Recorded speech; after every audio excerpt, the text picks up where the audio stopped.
Thanks, Rowan. Hi, everybody. We're doing another episode of Tickfaw Files, and clearly Rowan is the GM for this one because she starts it out with a burp.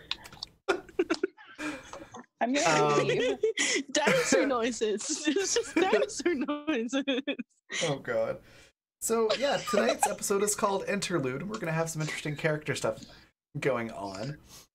But before we jump into all of that, I do want to give everybody a chance to introduce themselves. And I'll also talk about how you as viewers can help or even hinder the players and characters and the DM and all that in the game. It's some pretty cool stuff that you can do. So we're going to go the opposite order of what we usually do. I'm going to start with Rowan. Rowan, tell us a little bit about yourself. Oh my goodness, I'm first. Hello. I'm going to switch things up. I am Rowan North. I'm a freelance illustrator and art educator. I'm the one who did the graphics for this particular game. Yep. You can find all my stuff at rowannorthillustrations.org, which I'll put in the chat in a moment. So, yeah. Awesome. And also, I think I just realized, yep, this shirt is a little too close to green. That is really weird. Okay. Well, I apologize. I'm not going to have shoulders periodically throughout the night. So, Vanessa, tell us a little bit about Mira and yourself. Hello, I'm Vanessa. I am the resident Canadian of this ragtag bunch. I'm primarily a watercolor artist, a traditional artist. I play Mira, who is a red cap fairy. So she's basically the vampire equivalent of a fairy, which was as close as Rowan would let me get to a vampire. Okay. But yeah, she's a bit cold. She's a bit standoffish. Maybe she'll warm up. Maybe someone will rope her into the group eventually. But for right now, she's just kind of doing her thing. Yeah. Cool. And then Yasmin is not able to be here tonight. But they play Savoy, who's a really awesome character. Also, Yasmin does a lot of really cool art. Her Twitter handle is right there at the bottom of her box where she's normally at. So definitely go check that out. And that'll bring us to Riley. Tell us a little bit about Jonas and yourself. Jonas?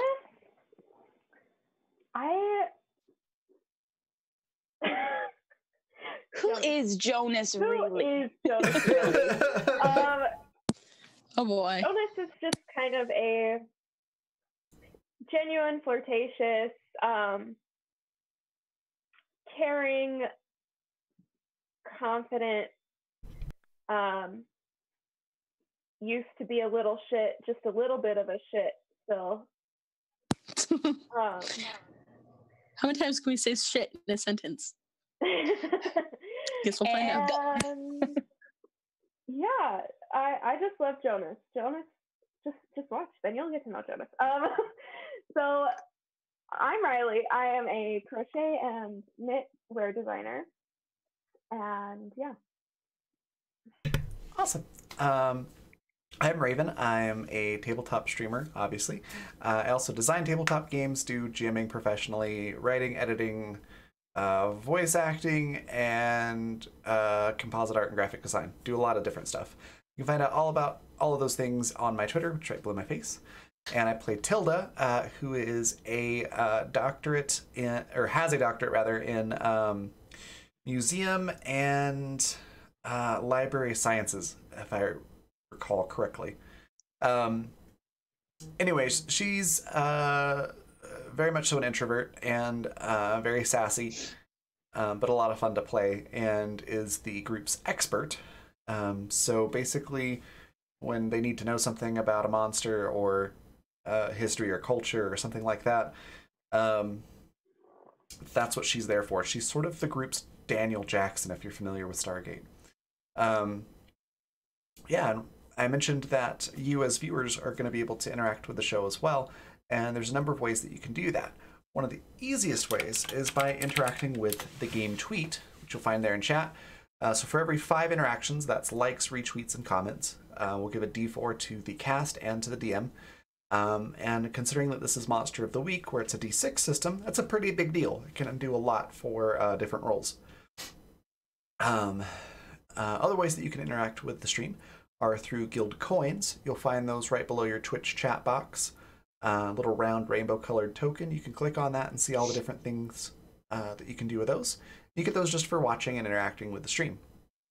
And then finally, if you want to support the channel monetarily, you can do so through the different methods, sort of kind of below my face, in the middle of the screen there, though. There's a lot of different things that you can do. A lot of them are pretty self-explanatory, but some of them that may not be are the switch. It allows somebody to tell somebody else. So, for example, if the cast had a switch and Rowan said, the bad guy tries to persuade you into doing something, somebody could throw out a switch and say, you have to change the word persuade to something that's not a direct synonym. So it kind of has to change actions. It can throw plans off the rails, and it can be quite fun. Other ones that may not be self-explanatory are the borrowed success. It allows a player to succeed immediately at what they're trying to do, but there will be rolls throughout the game every time they make a roll after that, which may cause them to lose that success. So it's a bit of a gamble. Yes, the borrowed success, also known as the BS. Yes, the BS, exactly. Because that's some bullshit. Yes. They're very fun. We didn't ask you to spell it out. I'm kidding. That literally is how it's abbreviated on the counters, though, is BS.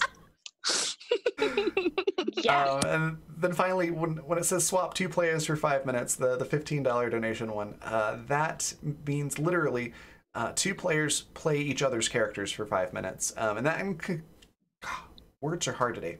That can include the Game Master. So you can really shake things up. You get to decide who you want to swap with who. It's pretty cool.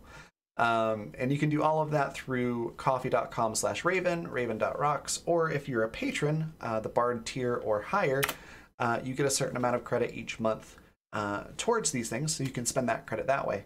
And there in chat is the link to the Patreon if you would like to check that out. All that out of the way, I hand the reins over to Rowan, who hopefully will not murder us all tonight.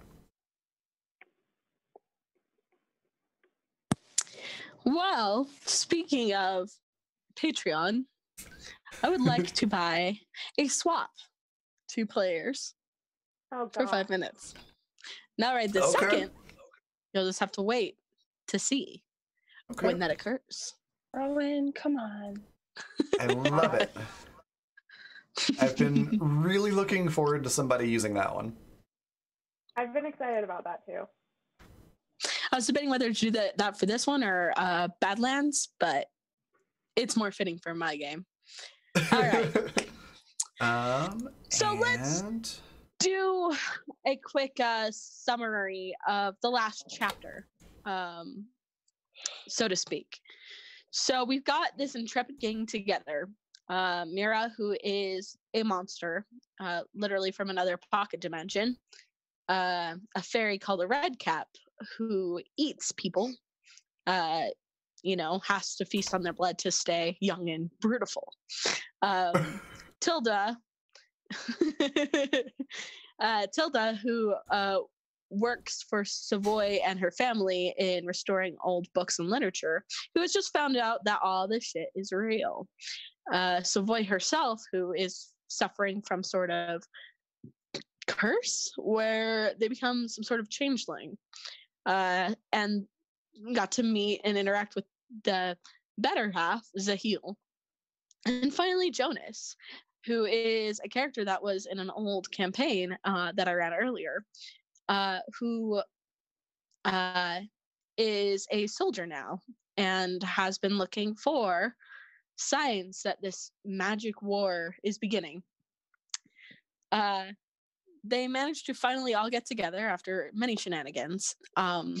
Mira took a girl named Lily under her wing, who is very mysterious. It seems like she is one of the missing people in the Tickfaw murders. a case that went cold a couple months ago. However, she has a connection with someone called the Prince.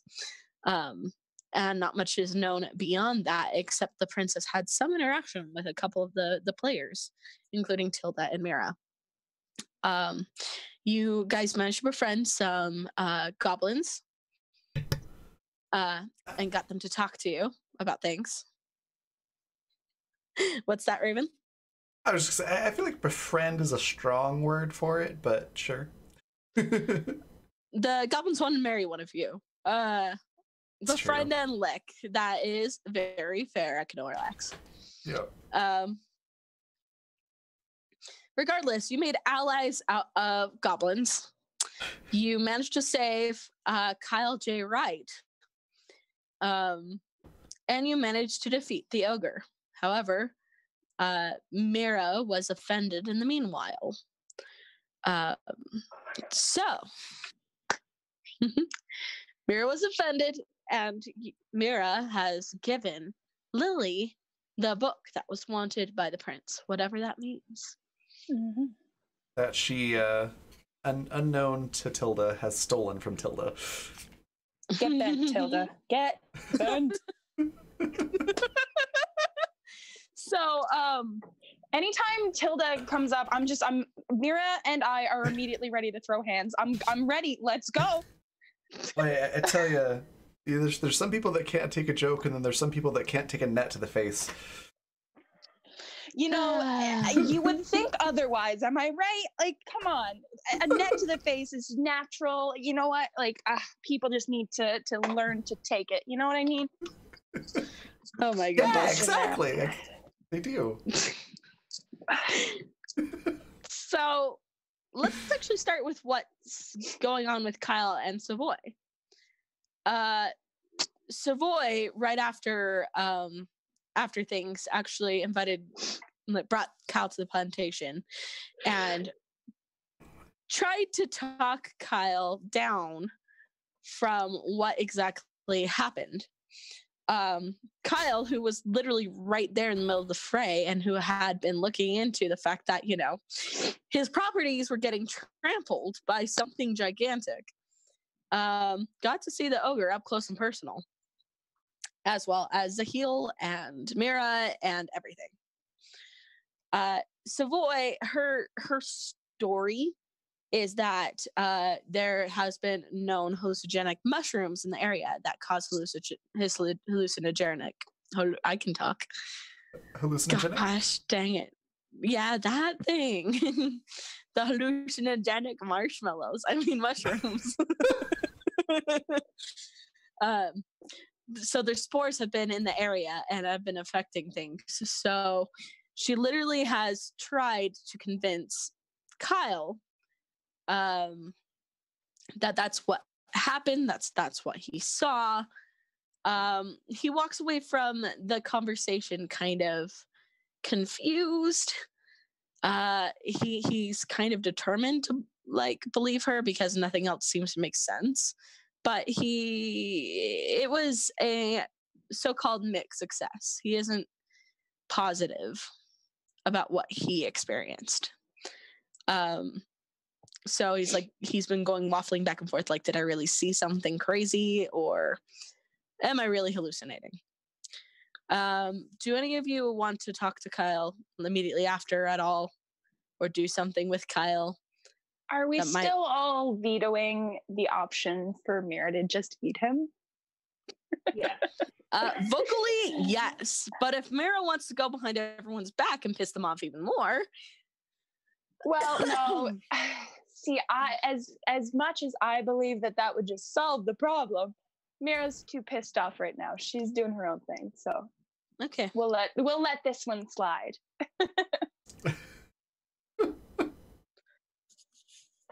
So what do the rest of you do immediately after facing the ogre? Y'all got beat up, especially you, Jonas. Jeez. Yeah. Gonna get some medical attention. Good plan. I love how nonchalant that was. Yeah. Just some medical attention, nothing new. Yeah, that tracks. I can't think of anything that Tilda would really be doing other than working on moving her haven from the library to Savoy's estate. Yeah, but you probably would wait at least a day, spend that day resting. So nothing immediately after, but that's what you spend the intervening couple weeks. I think after seeing all of that stuff up close, Tilda is immediately going to start doing that. Like, okay, give me a different Jeep that hasn't been peed in, and I'm gonna go move the stuff right the heck now. I forgot that Kyle totally wise pants. Because Tilda didn't really get beat up or anything. She was just in the back of the Jeep and then bullseyed the ogre. Mm-hmm. So. Before we get too far, I also was going to mention we have had people complain a bit about some sound effects and things like that. Just let us know if the music gets too loud or the sound effects like are disturbing. We can try to turn it down, or I can skip a track. Sound effects are, I feel like, a important part of the immersion for specifically this story. But I will, by all means, listen to you guys, the viewers, if you are uncomfortable. Same goes to you, my players. Yeah, most of the comments that I've heard specifically are like the really scratchy horror type noises. So I do know that Rowan's got a few of those here, and there's been a few in Badlands, our Saturday game as well. So if you are feeling uncomfortable at all about the music, feel free to throw out one of these. It's just ! Claptrap. I do believe anybody can throw that out. And then if it's specifically the music, just do a slash or an X and just write music next to it, and we'll know to skip the track. Thank you.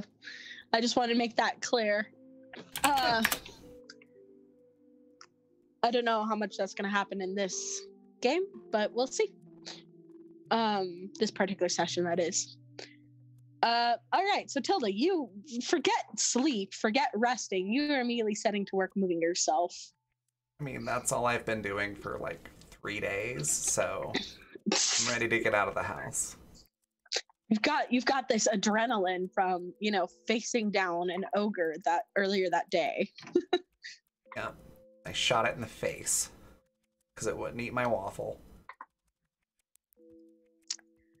Wow. Jonas will ask Tilda, like, after Mira leaves, just like kind of like, because he saw Mira kind of change. I don't understand. Okay. Okay, Jonas. Okay, so he's just gonna kind of be like, out of concern, like he's asking it out of concern for Mira, but he asked Tilda, what's a red cap? So like vampires.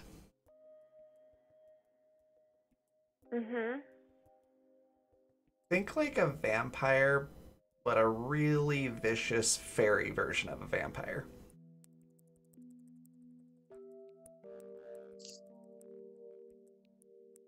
Okay. So sort of like if you took a werewolf and a vampire and then combine that together and turned it into a fairy, and then you've got a red cap. Most of the stories, they're not known for being team players. And by that I mean they're usually known for murdering everyone. Oh, I'm bleeding. I think I need to go to a doctor. Yes, you very much need to go see a doctor. I love that seg.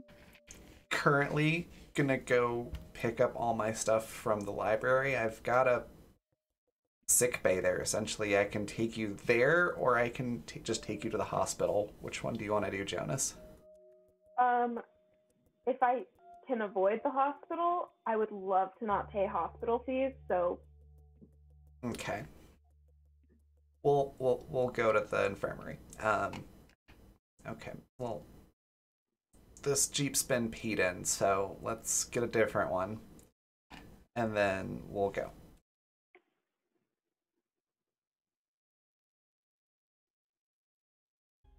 So I guess Tilda will Excellent.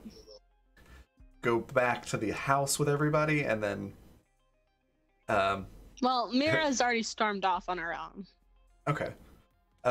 So Tilda's just gonna be like, "Hey, Savoy, I'm taking one of the other jeeps. Thanks, bye." She's like, just don't get it crushed by an ogre this time. Okay. I'll see what I can do. What SUVs are available in the garage? Pretty much like Yasmin said last time, that there's all sorts. Usually fancier models, sports, but I imagine there are a couple of other kind of SUV type vehicles as well that are more utilitarian. I think Tilda's gonna look for like a Land Rover with like all of the off-roading gear on it and like the big exhaust snorkel on the side so it can go through rivers and stuff like that. Just to take Jonas across town. Good grief. Because Tilda thinks those are cool. Savoy does mention that if you get it dirty, you're in charge of cleaning it. Okay. Well, cover expenses, but good grief, don't get my nice vehicles covered in mud. Just leave it. That's just rude. Apparently she's had issues in the past with that. Yeah, I'll just have I can't remember all their names. I'll have one of the Jeeves just wash it when we get back. Okay. So if that's She taken says care that to of. Savoy. And then yeah, it gets Jonas set up in the back and... Savoy does mention to you all. She's like, "Oh, by the way, it has come to my attention that the two morons in the animal control who tried to take care of the alligator problem, have contacted news networks and things like that. So I'm gonna have to pay some people off. So I may be gone for a few days." Okay. So, yeah. So she'll be gone for a bit, taking care of that. So, as long as things are exactly the way they were left, she is happy. Within reason, of course. Well, then Tilda's gonna drive on into town. All right. While that's going on, Mira, how you doing, my girl? Home slice, bread slice, dog. Home skillet biscuit. She's mad. Hey. Oh my god. Just mad. She's mad. Oh, why wouldn't she? She's just mad.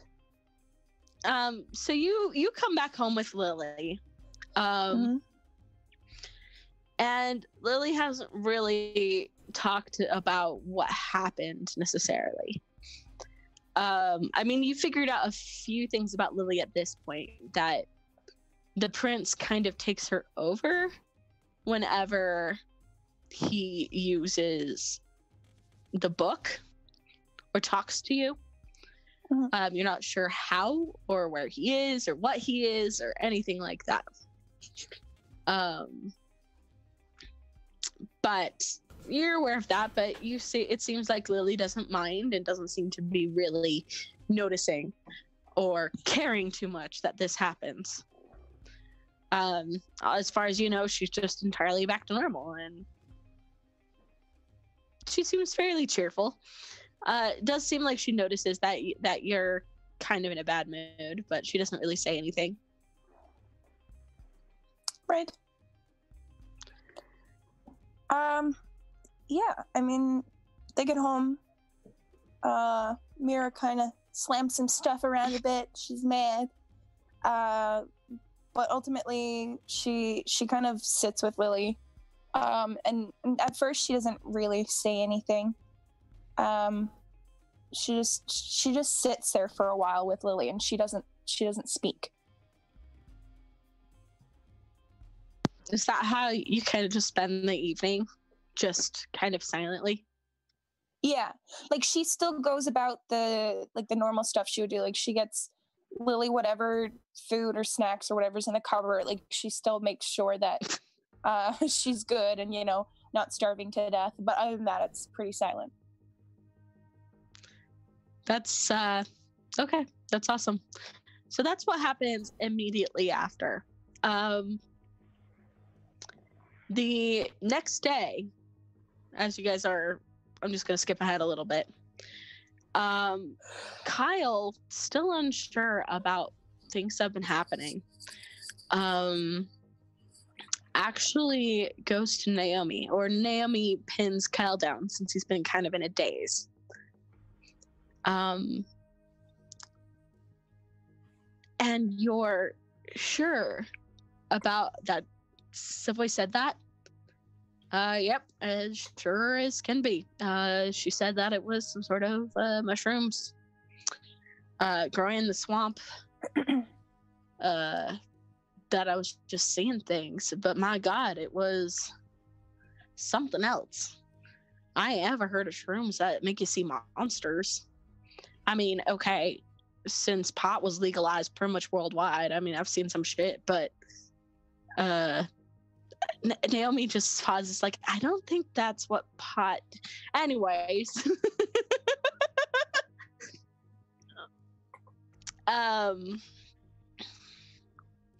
So that's what I've heard. That's what Mr. Boy said.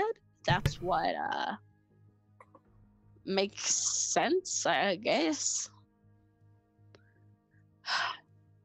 I don't know.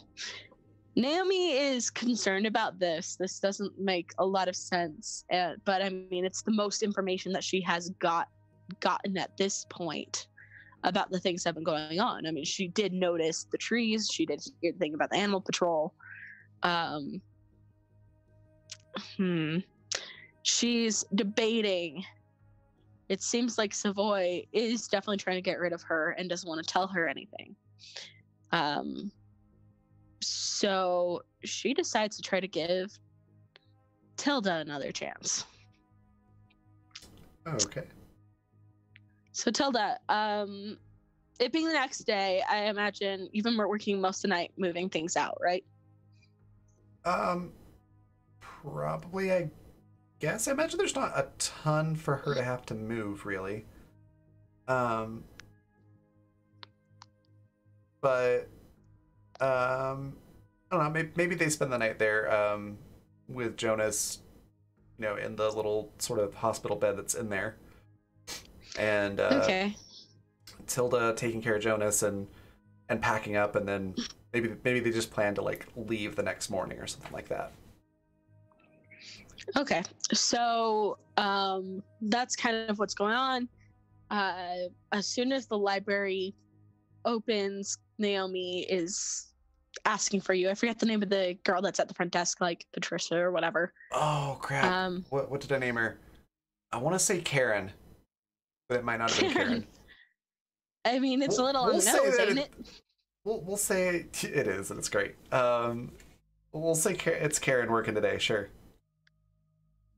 Okay. So Karen knows that you didn't leave last night and that you're there with Jonas, and checks on. It's like, hey, don't mean to interrupt any work or hanky panky or whatever the fuck's going on in here. Sorry.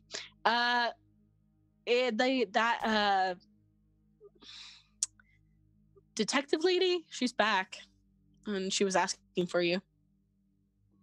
Karen, what have I told you about insinuating hanky panky happening around the books? Not to do it. That's right. And you're not having hanky panky around books, right? I wouldn't dream of it. Uh-huh. We're gonna have a chat later. Damn it, Karen. All right. Where it's Naomi, was it? Yeah, she's by the front desk. All right, I'll come out there just a sec. Tell her I'll be right there. Sure. Is Jonas all okie dokie ready to go? Ready to go key? Ready to gnocchi? You didn't get down to critical. So I'd say you're sore, like obviously sore. Like you've got bruises, you're walking a little funny, like, oh God. But as far as like having an arm broken like Tilda has, no, you're pretty much all right. Besides, you're a tough boy. You can tough it out. Tough boy. So you're definitely really sore and would rather not be moving around, but Hey, Jonas, I've got to go talk to your FBI lady friend. So I'll check on you in a minute. Oh, actually, ouch. I actually was gonna run an errand, so I'll see you. Is there a back door? Yeah, I mean, the door we came in last night was the back door, where it's right there. She'll just point at, like, the door that's right there. Right. Yes. you know that one, the one that is clearly right there because you can see it, obviously. Hey, if you're feeling good enough to go run errands, then grab that box on your way out and stuff it in the back for me. Okay. Thanks.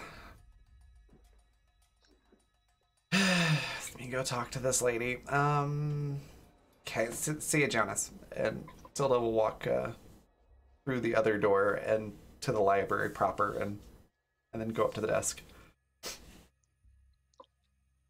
So Naomi's is there. She's like kind of just looking around, shifting from foot to foot. And she's like, hello again. I know it's early, and as I found out last time when I visited you in the hospital, you like coffee. So I brought you coffee. I was wondering if we could sit down and talk for a minute. Sure. Thanks for the coffee. And Tilda will take it and sip it and be very happy about that. Yeah, there's a table over there where we can talk. And Sure, just sort of absolutely. walk over to one of the reading tables and sit down with her coffee. So, she sits down awkwardly with you, and she says, "So, do you know Kyle J. Wright?" Kyle. Oh yeah, he owns a bunch of the properties around here, right? Yes, the Airbnbs, primarily. I think we had like a class like together in high houses. school or something. Did you grow up here in Springfield? Yeah, I did through high school, and then I got out. I see. So he talked to me this morning or last night. It's very difficult to tell. I've not been sleeping the best. He was mentioning something kind of weird, and I wanted your kind of take on it. Okay. He talked about that you have been working with Savoy and a few others around town on some hallucinogenic mushrooms that have been growing on the area. I mean, I have heard them talking about the mushrooms. And when you say working on them, I'm not quite sure what you mean. I mean, I'm not trying to insinuate that you're growing these mushrooms. Okay. I what I'm saying is that Savoy told Kyle that there was a whole bunch of these mushrooms growing in the area and that they've been causing problems. Yeah, they have been. As part of the area that we uncovered when we were looking into the books, the pre-Civil War books that we found on the old estate library. And uncovering all of that, we also uncovered a lot of these mushrooms, and yeah, they definitely seem to be a problem. And how far has this spread exactly? I'm not sure the exact details. It's not really my department, so to speak. Savoy could probably tell you the specifics, but as far as I know, it's mostly just affecting the swamp area, not really. I'm pretty sure it's not a danger to the town or anything like that. As long as you're not going out to the wilderness, you're fine. So, but this outbreak has gotten as far as the lakeside Airbnbs that Kyle owns. That's interesting. Well, you know, those things do sort of happen out here. It's that's why it's important to really get your annual inspections of the property, make sure there's no dangerous mold or plants or things like that, you know, on your properties. So now, Miss Tilda, if you don't mind, but Kyle says you were there when he hallucinated some monster. Yeah. You with Miss Savoy and a couple of other people. That's correct. We were out surveying some different areas, and did run into a patch of those. Actually ran over some of them, which was pretty rough. Fortunately, most of us were prepared with protective gear, but Kyle had not brought any, so he was I believe the phrase is high as a kite. He was tripping balls, as they say. I think that's what the kids say. I wouldn't know what the kids say. Yeah, it was really awkward. He relieved himself without going to the restroom. I mean, Savoy was very pissed. No pun intended. But Savoy was very pissed off. Right. A little bit too much information, but I suppose I asked for it. You did Who ask, else was yeah. there? Who? In very scientific terms, he was tripping balls. Amazing.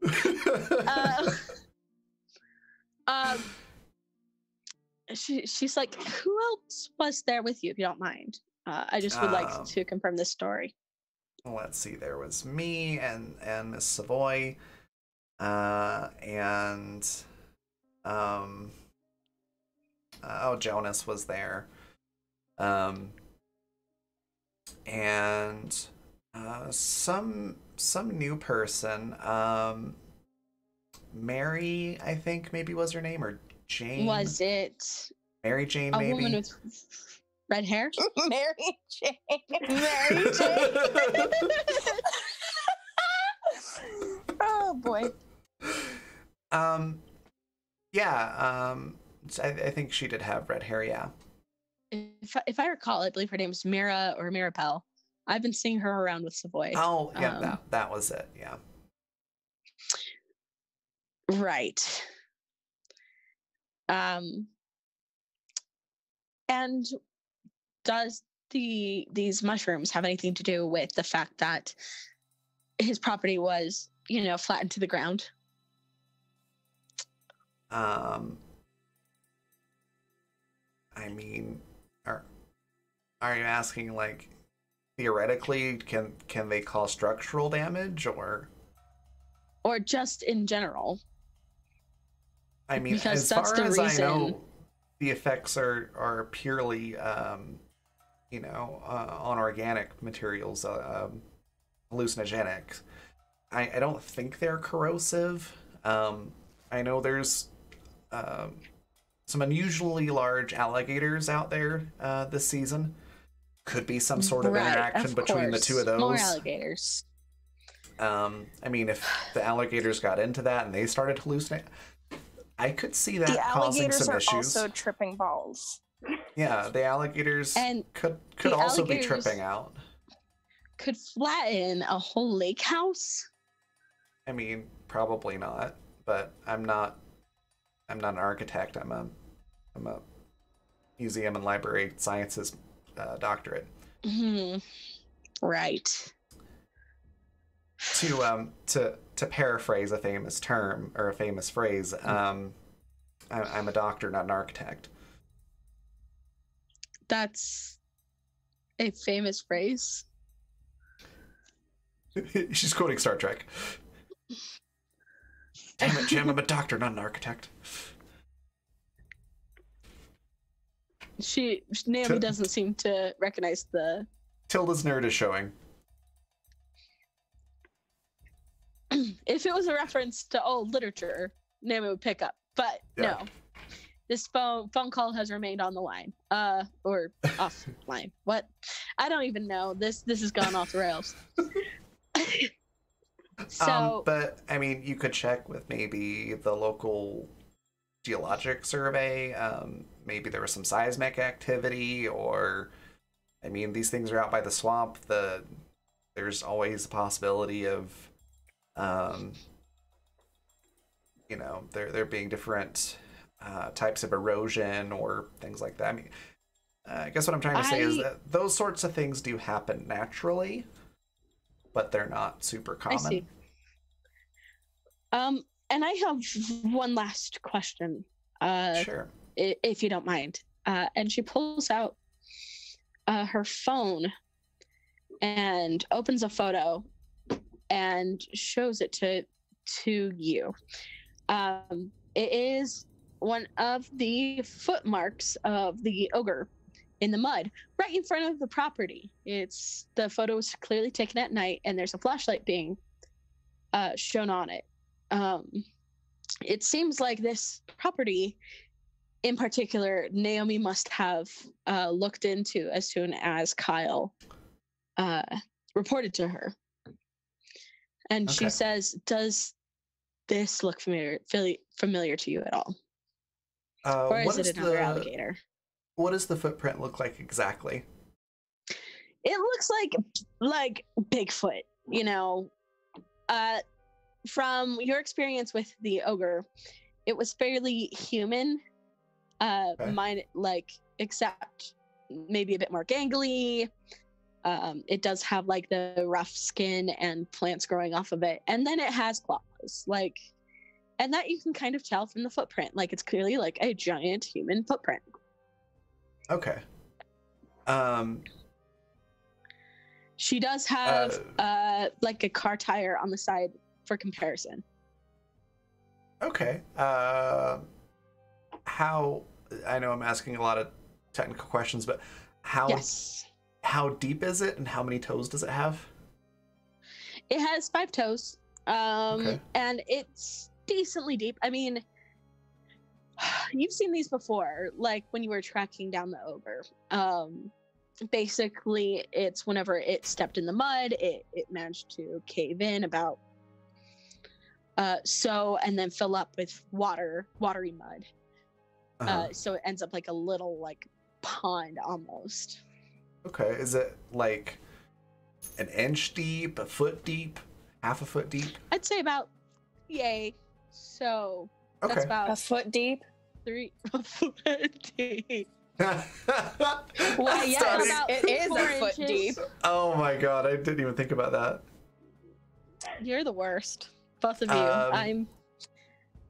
And then, would you say it's double the size of a human foot, or? Ooh, way much more. Remember, this thing had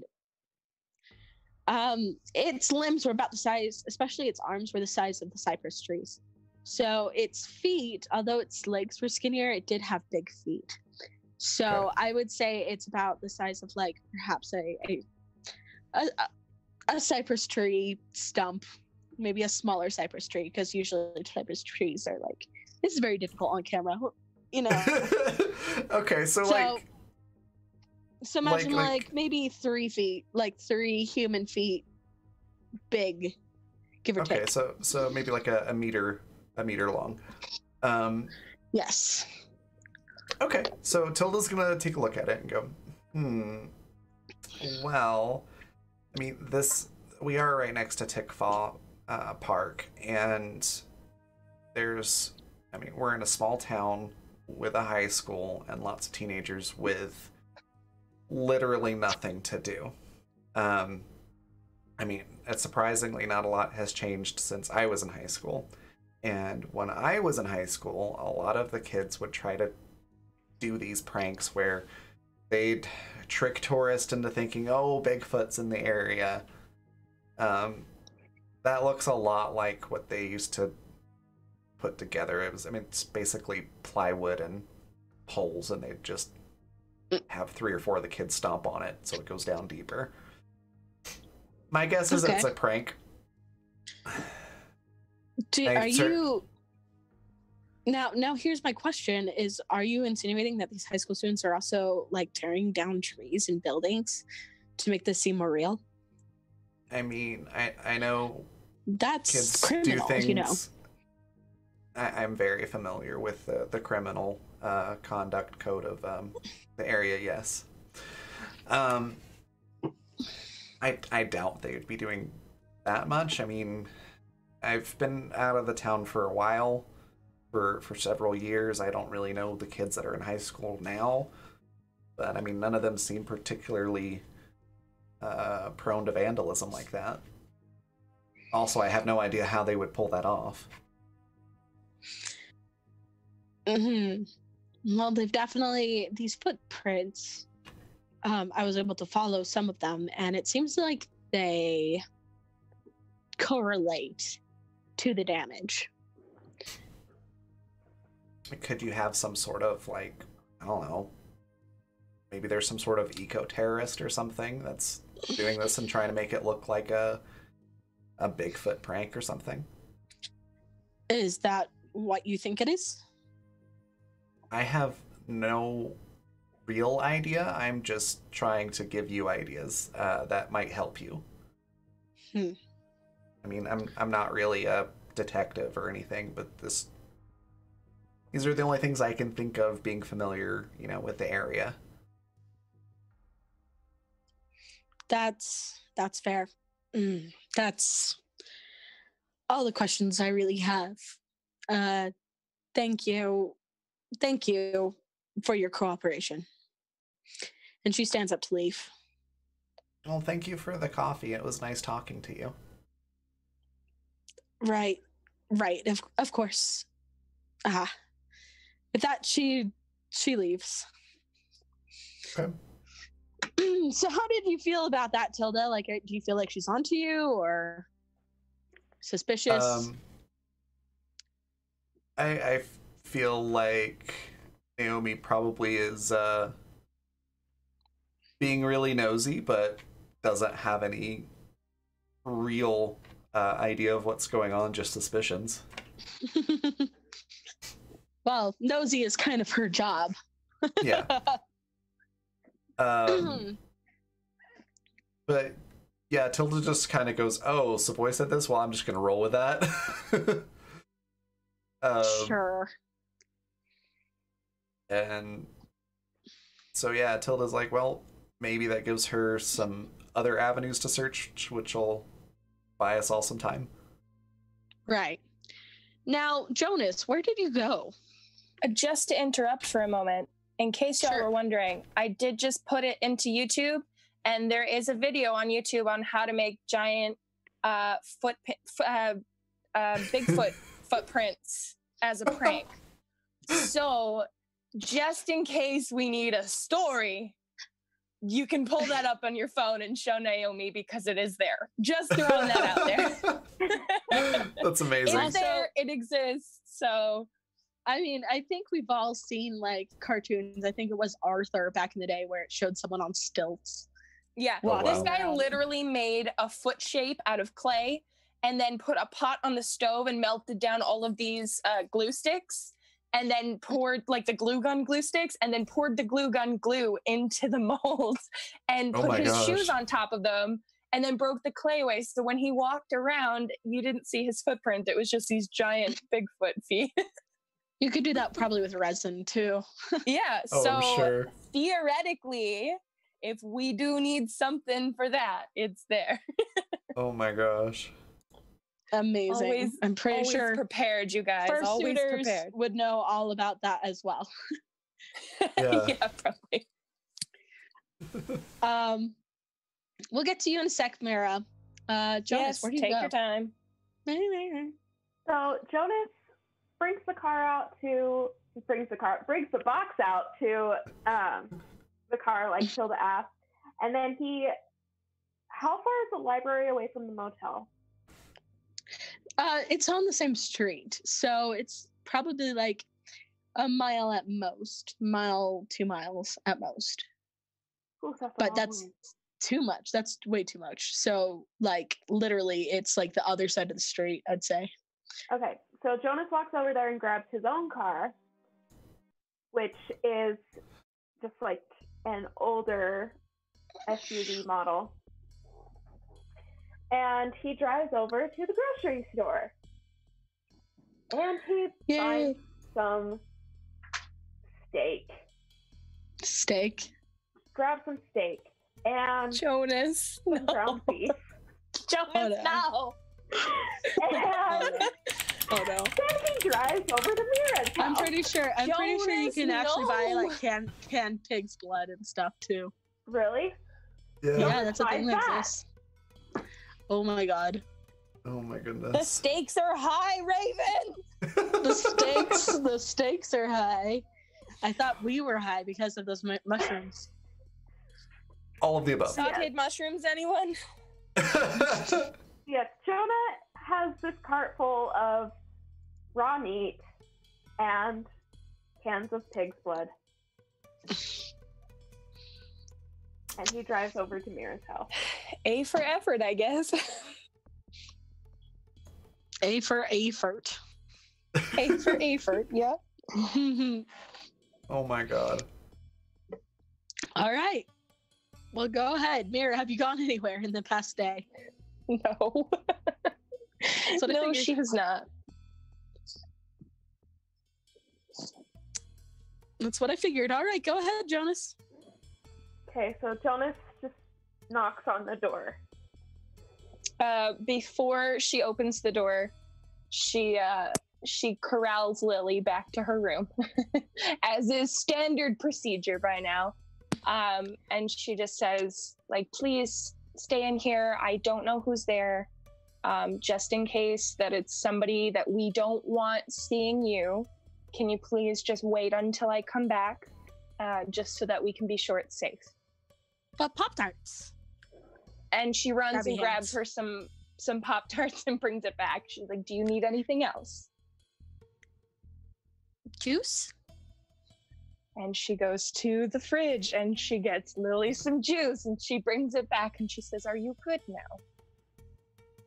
I think so. Okay, we'll stay I'll here. knock on the door before if I have to pee. All right, good enough. And she closes the door and she goes to open the front door.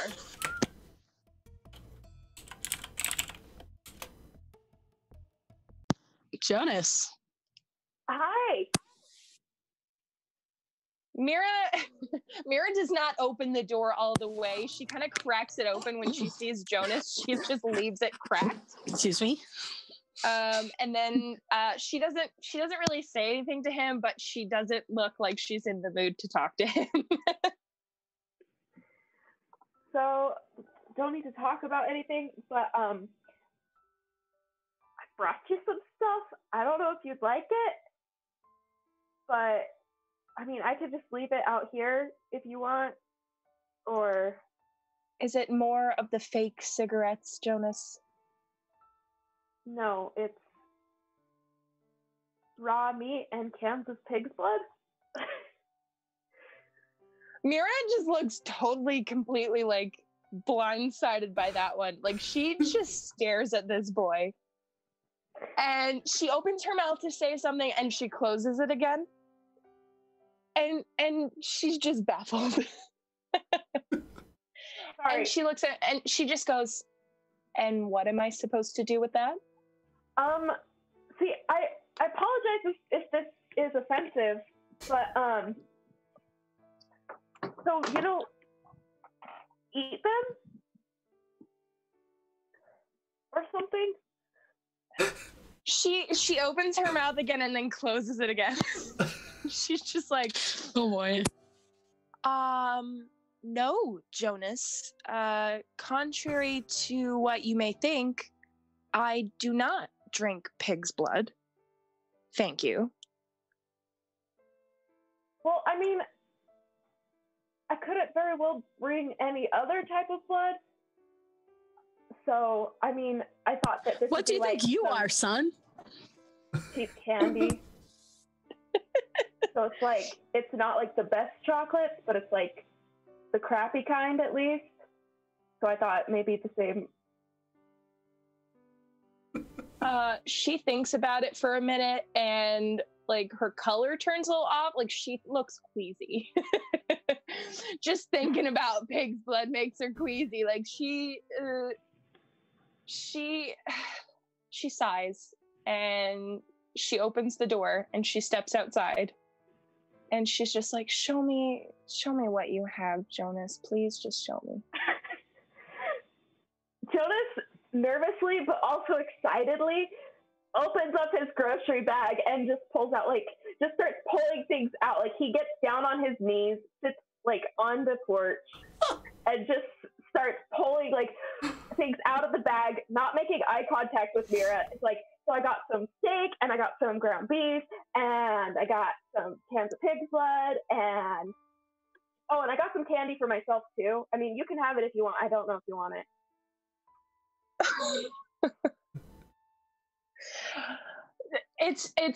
It's really funny because this whole time she was so intent on hanging on to her anger and she just looks at him and she can't believe it.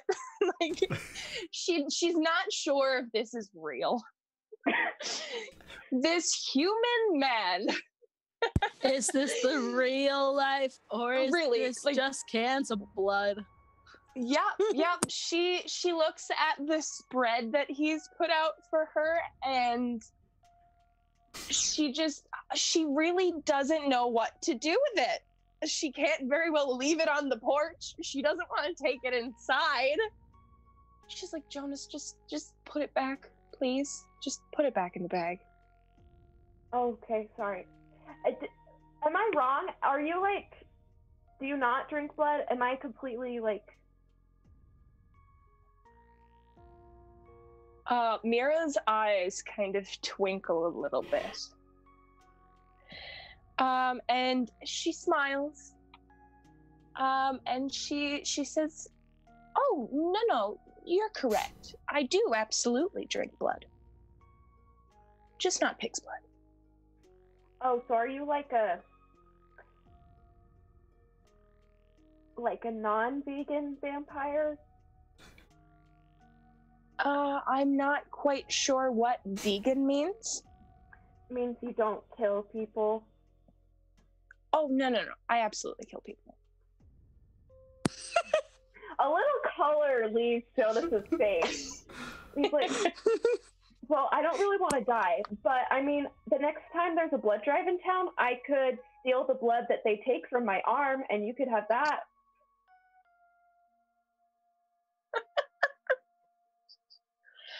Mira has just gone from sour mood to not knowing what the fuck is happening. And honestly, it kind of lights her mood a little bit. Like somehow this boy has relieved some of that anger and she's not sure how it happened. But she just kind of looks him over once again and she's like, that's a nice offer. But I'm perfectly capable of getting my own food. So thank you. Oh my gosh, I knew it. I know. I'm so sorry. I probably would taste disgusting. I'm so sorry.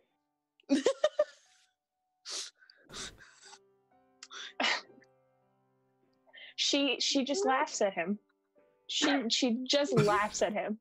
And it's the first genuine laugh. It's not the scary, like, I'm about to punch you in your guts kind of laugh. It's just amused. She's amused. It's about that point that there's a knock on the back door, the room that Lily's in. Just a quick. Mira kind of tilts her head and puts up a finger to motion for Jonas to just hold on a second, and she just goes inside and closes the door on him. She goes in and opens the door for Lily. She pokes her head in. Yes, human child. What can I do for you? She's kind of gripping at the edge of the hem of the shirt. It's like, Mira, I'm trying. I was trying to wait, but I can't wait any longer. I really gotta pee. Mira opens the door to let her go. She like runs into the bathroom and does her business. Do you wait for her to be done before you go back out to talk to Jonas, or do you just leave Jonas waiting? She absolutely leaves Jonas waiting. She does not give a shit. She wants to make sure Lily's in that room before she goes back. Amazing. So, Jonas, you're just left waiting there for like a good 5 minutes. Then, Lily makes sure to wash her hands like a proper child. I think Vera knows to keep soap. Fairies pee too, and I would attest to a lot too. Fairies do care about their cleanliness, probably. Probably, yes. Probably. So Lily washes her hands, and then she comes out and she says, "Thank you," and walks back into the bedroom. So Mira makes sure she's settled in there and closes the door again. And she walks back to the front door and opens it back up. Oh, awesome. I was not sure if I should leave or not.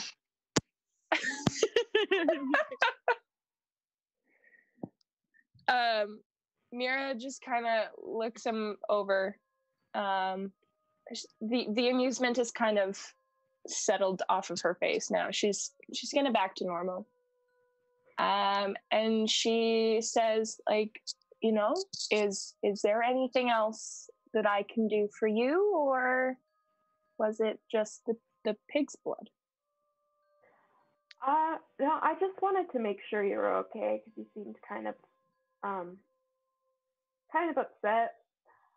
And I was also wondering if you knew where the ogre went, and if the ogre is okay. Mira kind of tilts her head a little bit. She just asks him, why are you concerned? Well, because it's alive, and I like fairies and stuff. Except for Oberon. That guy's a real douche.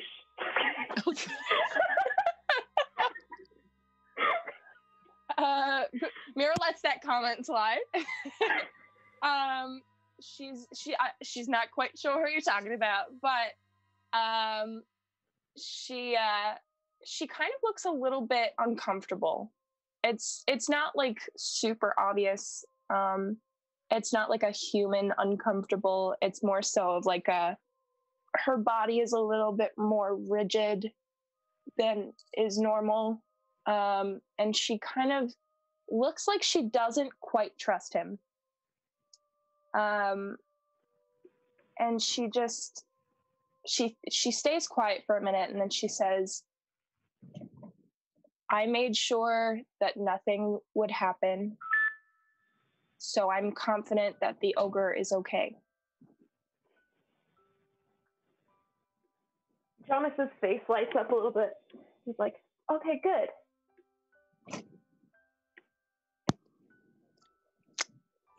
Mira studies him for a second, and she's like, I could almost swear that your concern is genuine.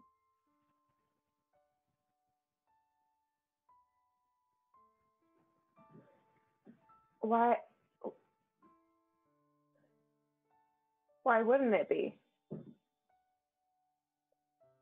Well, because you're human. Ugh, don't hold it against me. She snorts a little bit. She's like, well, I wouldn't hold your breath on that one.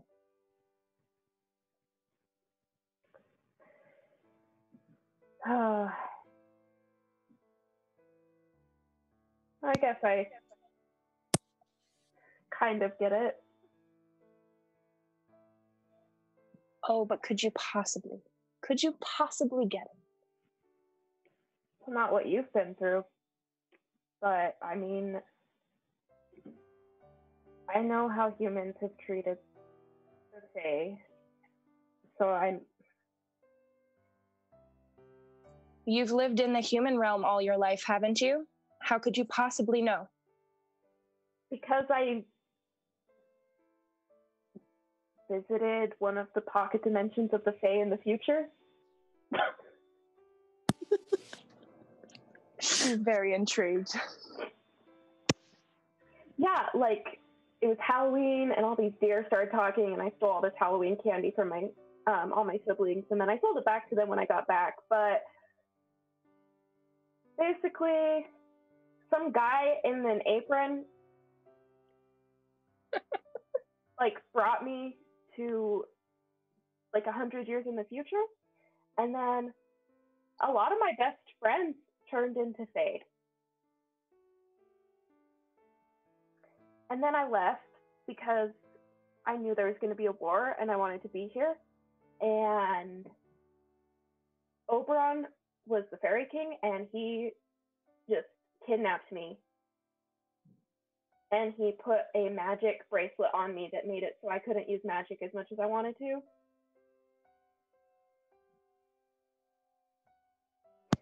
I mean, that's one way to put it.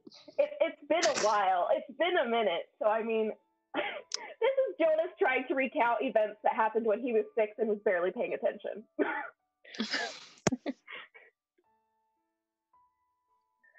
Mira is intrigued by his rambling story. every time he goes off topic, you can see her visibly get less interested. But when he goes back on topic, she kind of tunes back in. She isn't quite sure what to make of it yet. She listens to his story and kind of, doesn't interrupt him and just kind of goes with it. But she doesn't know what to make of it yet. So for now, she's not hostile. That's all she can give you right now. She's not hostile. This is the best I got, bruh. Yes. But she didn't immediately try to eat him, so that's a good start. Good start. Okay, so, yeah, that's about it. Well, I guess I better be going. Jonas kind of gives her a look like, right, you want me to leave, right?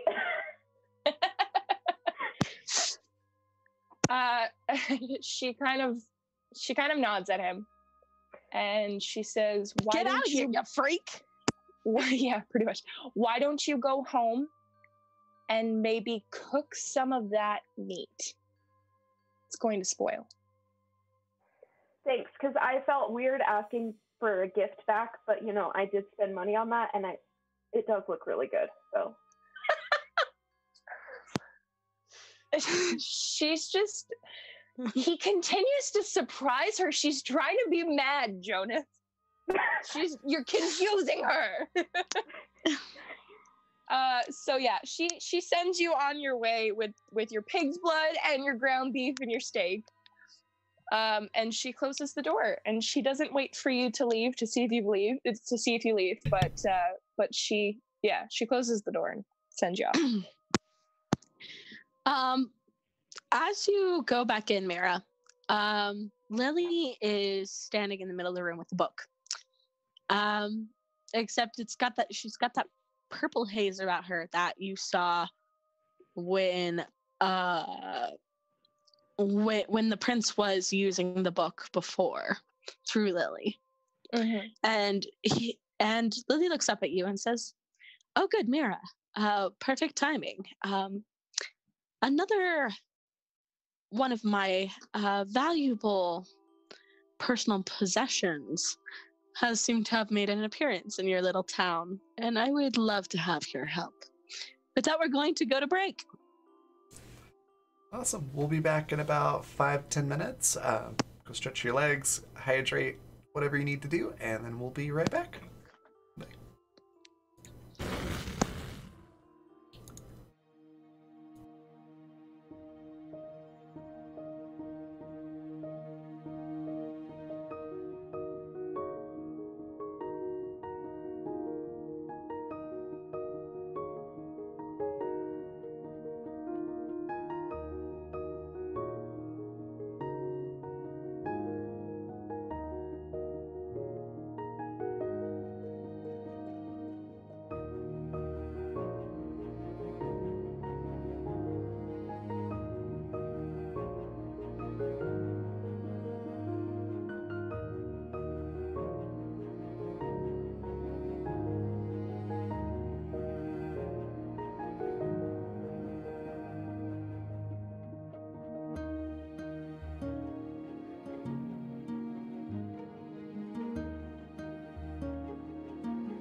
Hey, we're back. I hope everybody had a good break. Stretched your legs, moved around, because that's good for body and whatnot. The circulation. Yeah. So yeah, right. All What are we right. doing now? So I would say it's been about a week. There has not been anything. Tilda, you have gotten your stuff pretty much all set up, and you're ready to pretty much begin work again. Okay. So would you have noticed the fact that this mysterious spellbook is mysteriously missing? Probably. Especially now that Tilda's got her haven set up in the bedroom, and Right. and was starting to work on the wards for the estate. Which maybe would have referenced that book or tried to. Referenced a weird ass spell book that appeared out of nowhere. Yep. Yep.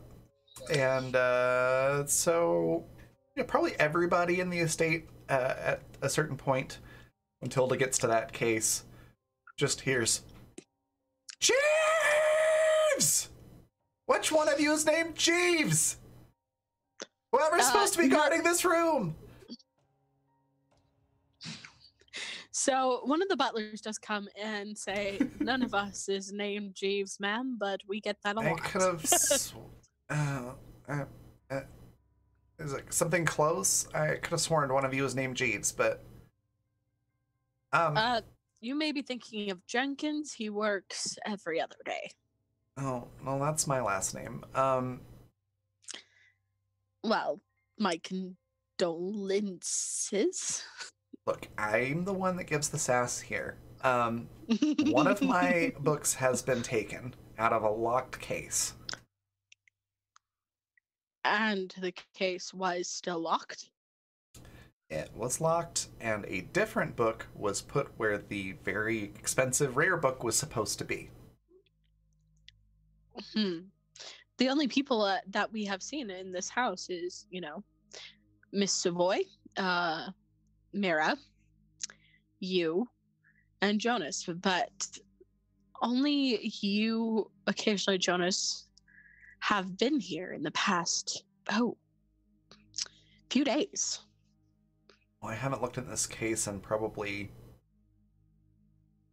well, since I first got here, so that would also include Mira and Kyle, right? Kyle was only here briefly. We do have footage, though. Excellent You've got timing on what the now? music.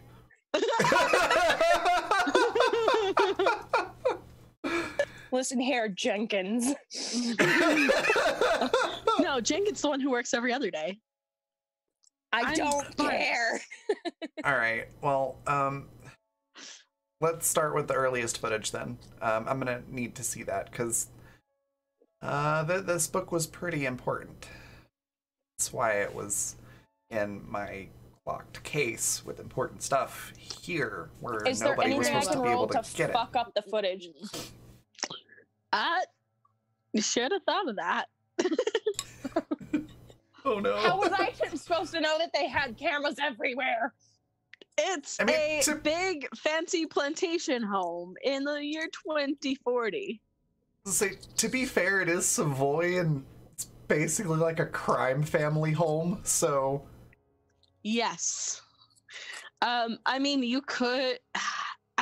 Here's the thing: is I do not remember you using glamour at all, aside from your normal glamour, during that heist. I don't think so. No, I don't think so. Just If you go on. If you use glamour, I could make an argument, but unfortunately, Nah, you did fuck not. it. Go on. Go on with it. Fine. It had to happen sooner or later. Just go on. It's like very well. We will look at the footage and try to find anyone who has entered the room or left the room in the past. Oh, since you arrived. Okay. Yeah. I mean, I suppose somebody could have been. Is it possible that somebody broke in here without any of you noticing? It is possible, but not. I mean, maybe somebody from town followed us, because I don't think anyone here would steal from me like that. I mean, everybody that's been here could just ask me and I would have let them see it. And I know for a fact that none of us in the house would even dare. Well, yeah, I'm sure, Savoy would, Savoy would have kneecap her you heads. or something. Yeah, or just kill you. Yeah. I mean, do not they like seem... that insinuation of Savoy's family, but I would say that you're not the most far off. None of us will be able to work in this town, this state, perhaps even this country again. Well, I was going to say, we're not in town. It's just you and me. We can just drop the pretenses. It's fine. No, Did I mention that there are cameras? Hi, Savoy.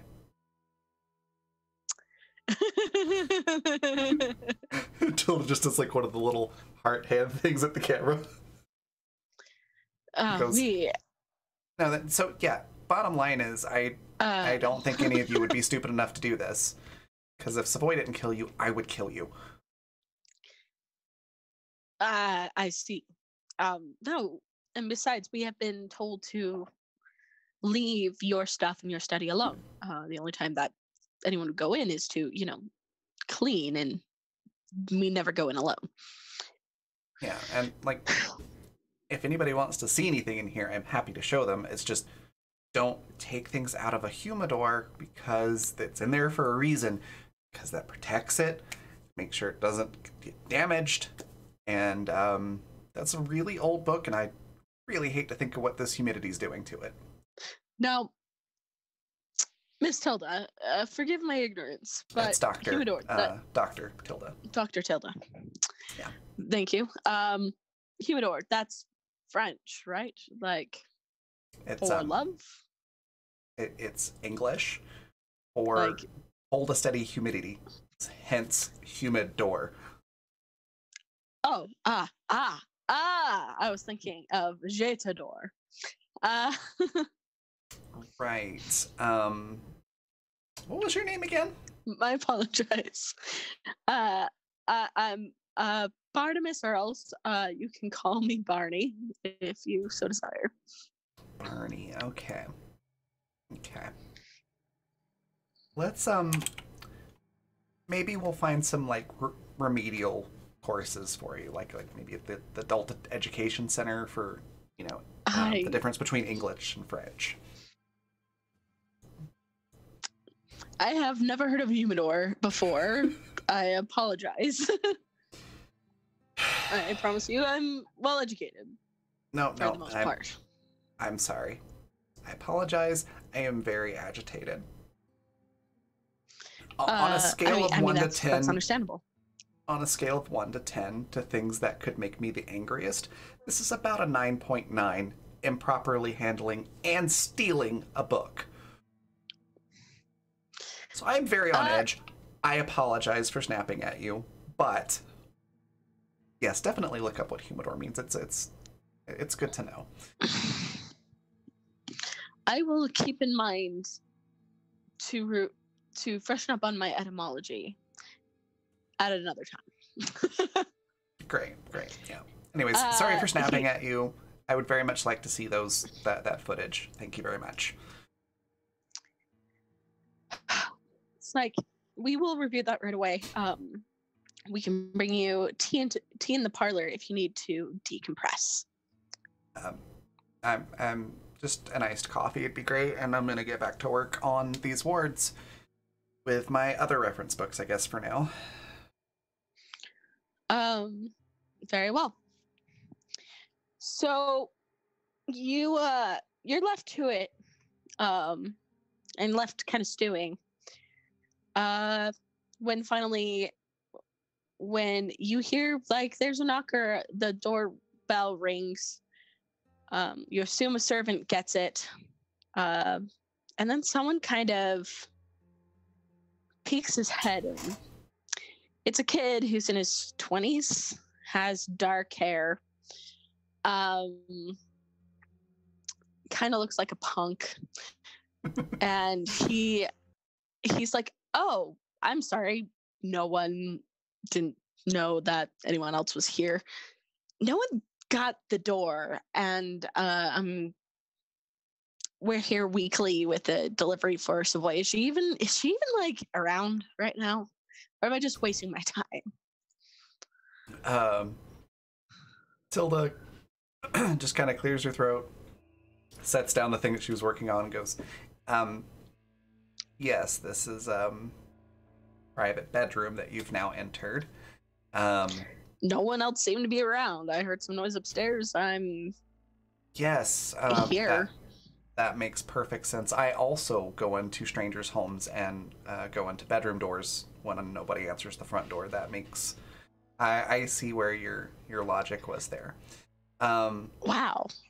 Where'd you learn your sass? Fucking night school? That's self-taught. Anyways, thankfully I Don't wasn't quit your day job. changing. You might be looking for a new one if you want to keep this up. I'm sure Savoy has your manager on speed dial. So you must be new here. We're Yes. the Moonstone family. We're kind of close to Savoy specifically. Right. Kind Savoy's of. taking care of some things. Is it something personal, or just need a sign for something? Kind of, I guess, sign. Just need someone to know that it's been, fucking delivered. Right.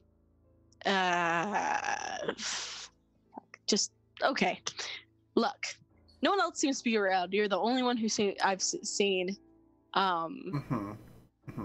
So look, just sign says that this here. Tell me where to leave the package. Right. Okay. Let me just can I take that? Thank you. So he okay, hands you a package. It's very, very small, and it's wrapped really nice with like a little like bow, with like nice paper on it. Like it's clear that there was some time put into it. However, the package is very small, and it does have fragile written on it. Must be Italian. Do you?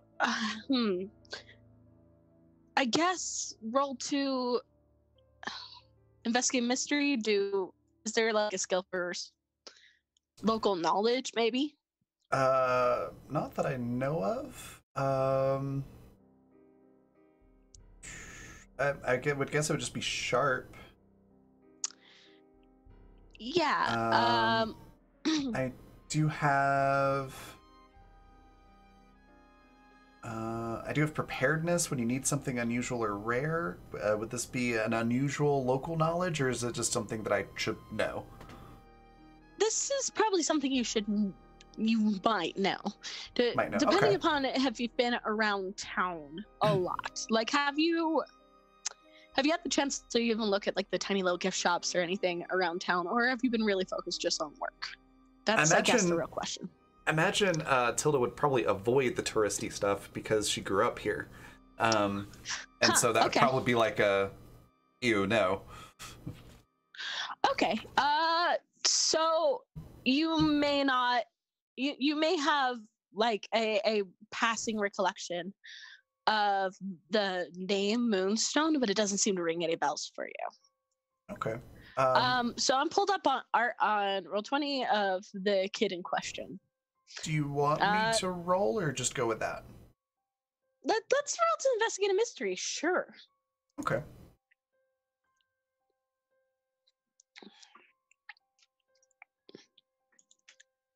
So 7. 7, mixed success. All right, hold 1. Oh, hey, it's Spooky Prince. Yes, you may recognize him. So I guess just ask a question either about the boy or the package. It doesn't necessarily have to be the questions. Maybe what is being concealed here. Maybe. So what is the relation of Moonstone to Savoy's family? So from your knowledge, there is no Moonstone in connection with Savoy, the Bilius family directly. However, you do know that there has been rumors of since Savoy returned home and had kind of taken over the family fortune. You do know that there's rumor about the Moonstones being paid a large sum of money monthly. I will give you this. You do know that they seem to own a local, kind of those magic Wiccan kind of stores where they sell Okay. like the rocks and stuff. New agey sort of. New agey sort of looking yes. store. Okay.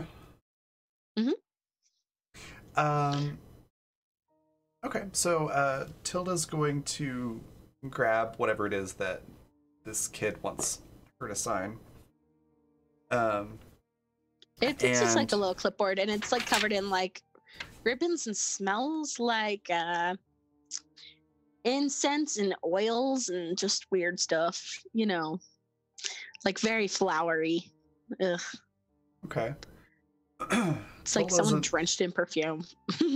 Tilda doesn't seem to mind it too much, but she'll hold it up and just kind of be like, okay, so I need to sign here. And this says what? What was it that you said that I received the package and was satisfied with the service? Was that it? Yeah, that's as far as I know, good enough. Whatever.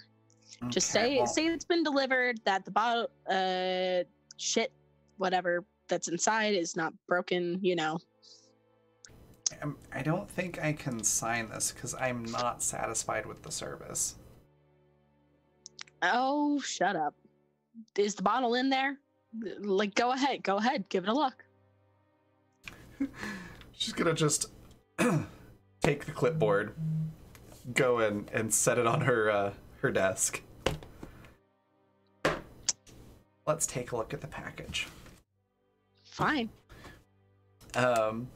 Just gonna gently open the package and look inside. It's like one of those nice like gift boxes that can open up, but you have to like untie it first.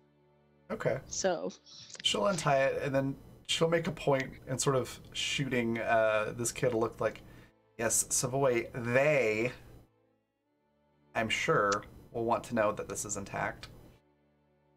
sure, whatever. There's like sure, nice whatever, tissue kid. paper covering it and everything. So yeah, so you like, do you deliberately like slowly open the tissue paper or what? Oh, absolutely. Absolutely. Tilda is taking her sweet time, both to be careful because she wants to make sure it's, if this is something that Savoy is expecting, that it's in perfect condition, but also just to tick off this kid who's broken into her room. He just kind of crosses his arms and rolls his eyes at you. Okay, So let's see inside- here. Inside is a glass bottle. It does seem like an older glass bottle. You get the feeling, I'll give this for your mixed success, like maybe it's been used multiple times, like maybe it's traded in and they recycle the bottles. Okay, so it's like a refill sort of a situation.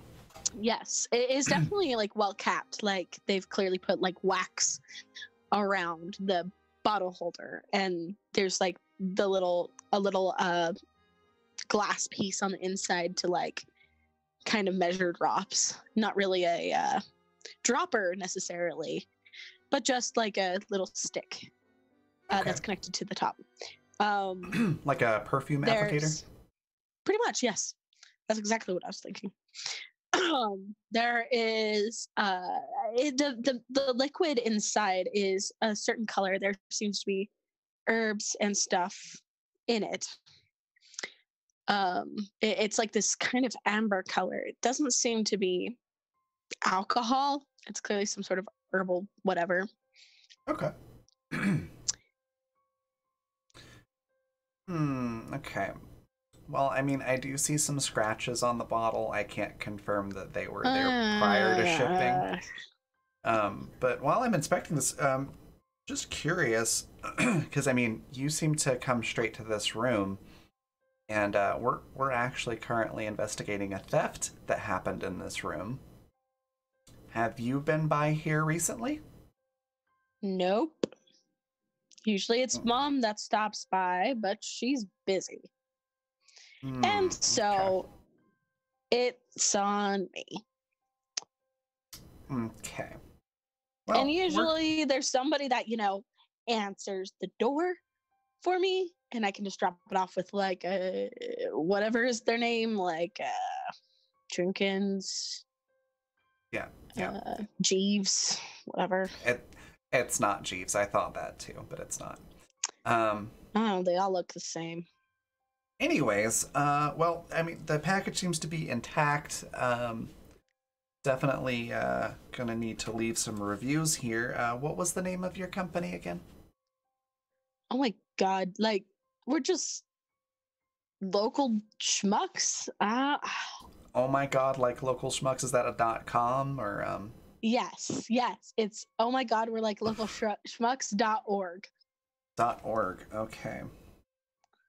We're an organization, a family-run organization. We've been around since 19 fucking 80s. Look, can I go? Just sign the damn thing. Yeah, I'm just gonna need to get your phone number first. I just need to call in and tell your manager what a great job you're doing.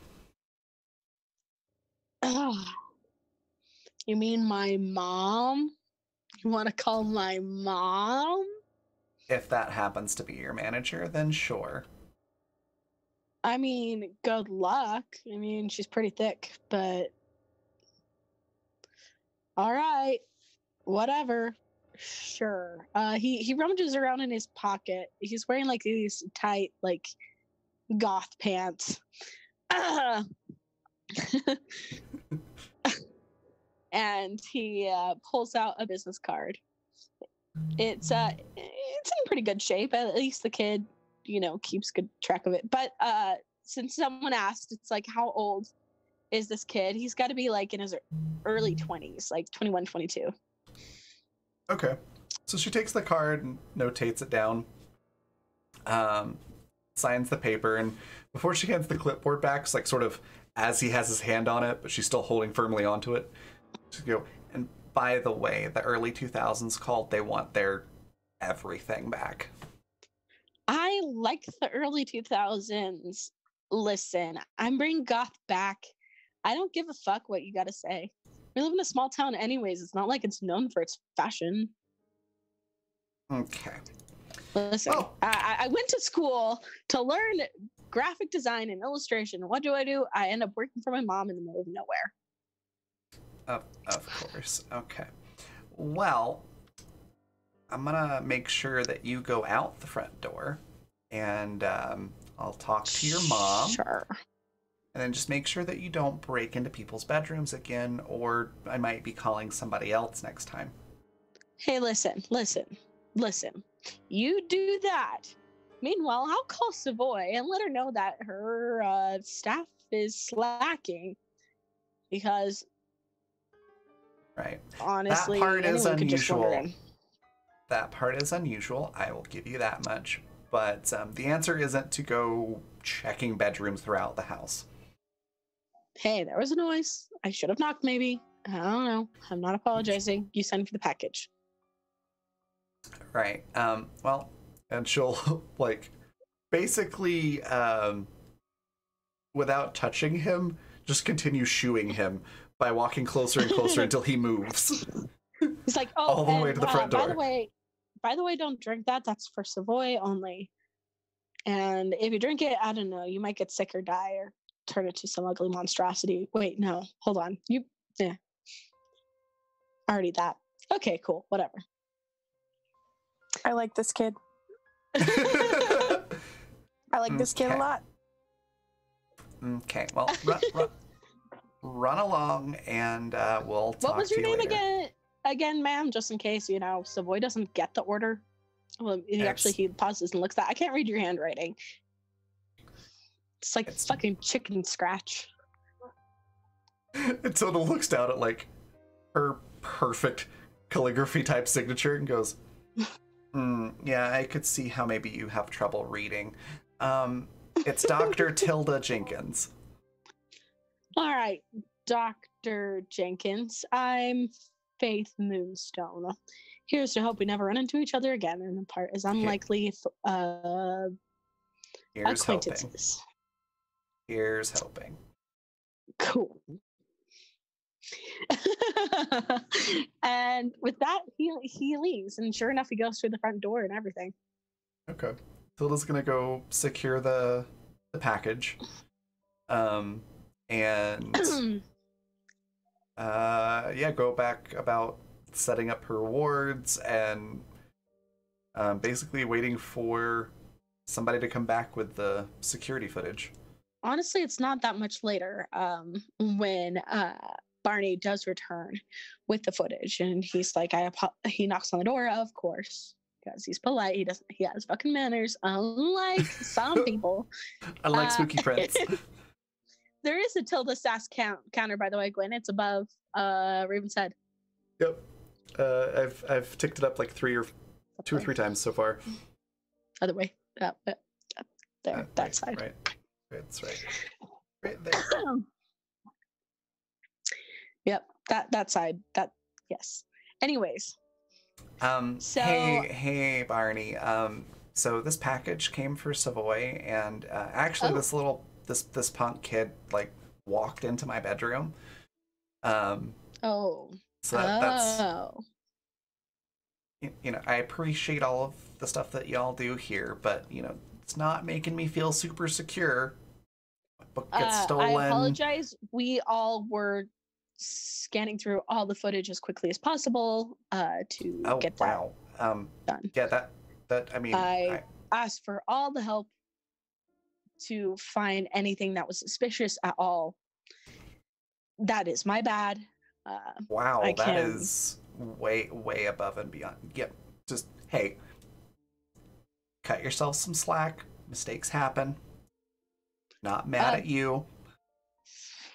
I should mention though. Yes. That the Moonstones are typically welcome to come and go. Good Specifically, Selena Moonstone. Faith Moonstone is Selena's son, and he does have an attitude problem. I apologize that he was broken. It's okay. Thankfully, I wasn't changing or anything like that. I gave him a stern talking to. I'll talk to his mother. Good luck. Anyways, look, cut yourself some slack. That was definitely not an all hands on deck, must happen right this second task. I was happy to look through the footage myself, but I appreciate your enthusiasm. We definitely take this very seriously. I hope you know. Much appreciated. Okay. What did you find? This is what we found. The times that, aside from you entering the room, there were 3 occasions. 3 occasions, and one of them was when everyone met up for the first time. Right. In that case, us, the butlers, and the other hands came in and out as well with the different offerings for the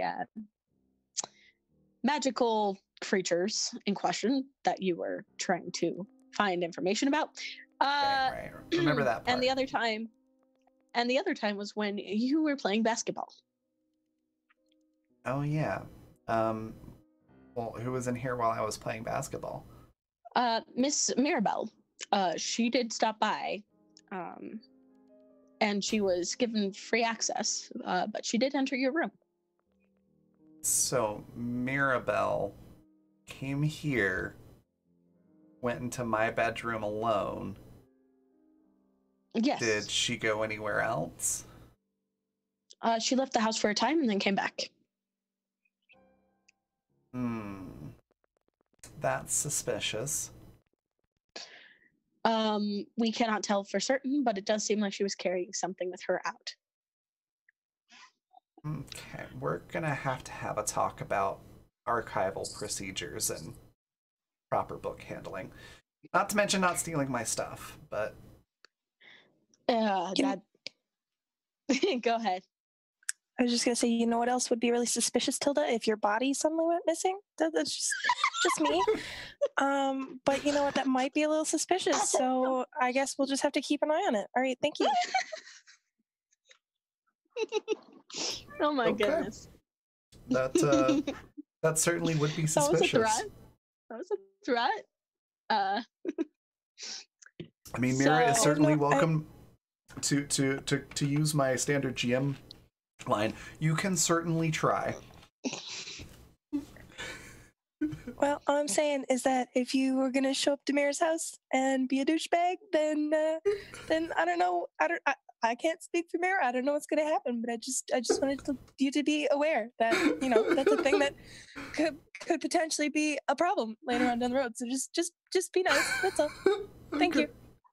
You totally just had the Stewie Griffin like slowly pitch rising higher and higher. Just maybe don't come by the house and I'm suddenly imagining maybe be nice if you go there well. Yeah. Just maybe I don't know, Rick. Maybe just you should just show a little politeness. just be be polite. Be nice.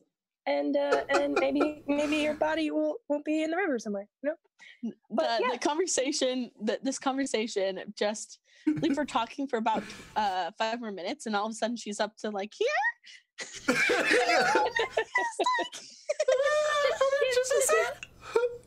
careful. Be careful what you're doing. And just don't piss her off. That's okay. It's fine. Just don't piss her off. That's okay. It's all right. Just leave it alone. Anyways. All right. compelling gameplay here. Yeah. Tilda's gonna adjust the wards on her bedroom and then get back to work on setting up the wards for the entire estate. And Rowan, I will discuss with you separately what Tilda is doing with that. Okay. No worries. Are you planning on talking to Mira, or are you just going to leave it be until Savoy's back? Yeah, what are you going to do, Tilda? What are you going to do? Oh my gosh. Tilda is typically one, even when she's angry, she keeps a pretty cool head and recognizes the fact that she's angry and needs to calm down for a second before taking action. She's gonna just take a breather. She's taken the steps necessary to protect the things that were not protected before. And is probably going to discuss this with Savoy and Jonas. All right. And make sure that Barney knows or has the package, I guess, that Faith delivered. Hey, thanks, Michael. Perfect. Thank you for upgrading that D4 for us.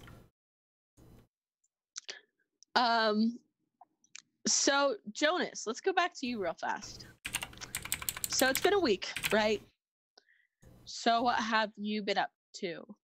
Have you just kind of been patrolling? Have you been trying to find another magical thing? Things have been fairly silent. I mean, do you check on the goblins every once in a while at all, or? I was muted. Yes, absolutely. Beautiful. All right. So, all right, you go check on the goblins. I honestly should have written down the goblins' names. I did not. I'm an idiot. Friends. Well, let's see. There was "Don't pee on me. I'm gonna spit on you," and that was not his name. I don't know. It was something like all that. in it, Goss. Thank you, April Lawn, for that cheer. Hey, April, how's it going? Good to see you. Thank you for that 200-bit cheer. We will I think that just said to the cast. Is that right? Yep, there it is. D6 to the cast. Thank you. All right. So I don't remember their names. I'll have to make sure I have that written down next time. I clearly did not have the foresight for that. But you stop by the goblins. They're having a great time. They things have been kind of quiet actually. So the Savoy hasn't been around to order, say, trash moving around and things like that. She did order the staff to move things around accordingly and leave trash unguarded. So they're starting to set up a nice little base there on the plantation property. So I don't know, what are you doing? Just partying, hanging out? Are you asking like, hey, have you guys heard anything? Yeah, Jonas is asking questions. So, side note, Jonas has this little book that he draws little things that he's found, like magical creatures, and he'll write facts about them. This is how Jonas... Oh, no, it's washed out. Oh, no! This is how Jonas draws. Amazing. Goblin. So they're both impressed, but so like nitpicky. I think the leader's name was like Rusty or something, right? Mm-hmm. And he's like, "It's good drawing, but one detail: goblins don't show eyes because eyes are sensitive to light. Plus, if you see goblin eyes, you might fall in love with goblin, and that,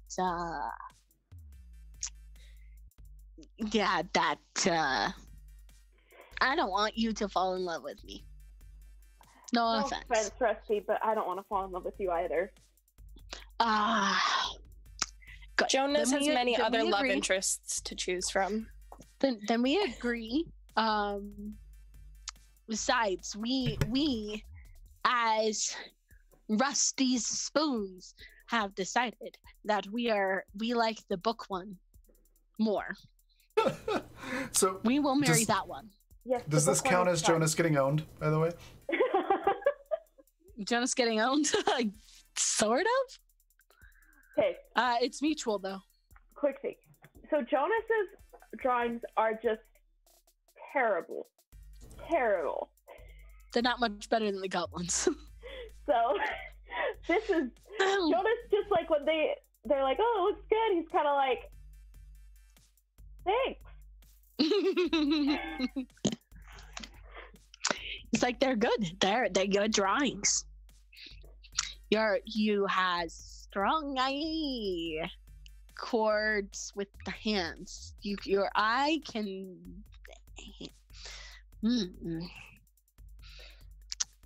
You're good for hunting. Yeah. Probably. Maybe. I don't know.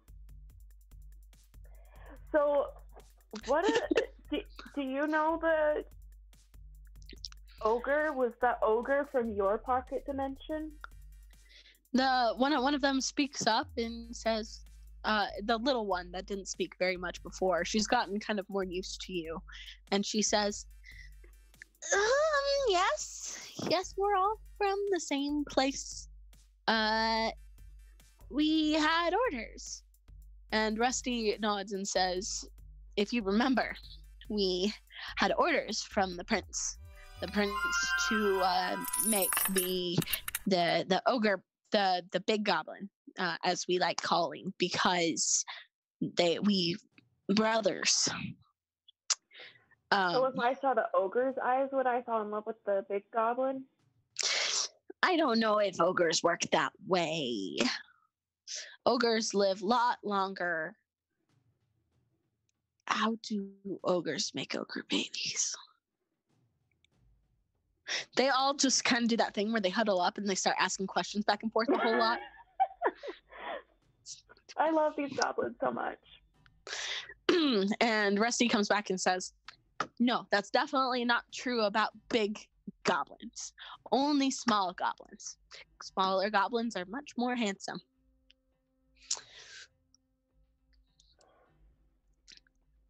But we were under orders, remember. We were under orders by the prince to make Ogre mad. So it would rampage and attack humans. Well, that's not very nice to do that to your brother. Do you not do not nice things to your brother? Touche. You act better than goblins? Touche.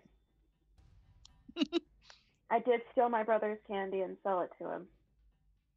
Whoa. Why didn't I think of that? Yeah.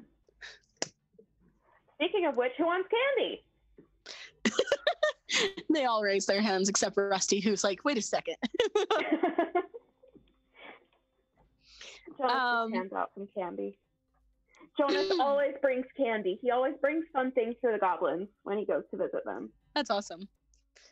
And he says, you have to understand.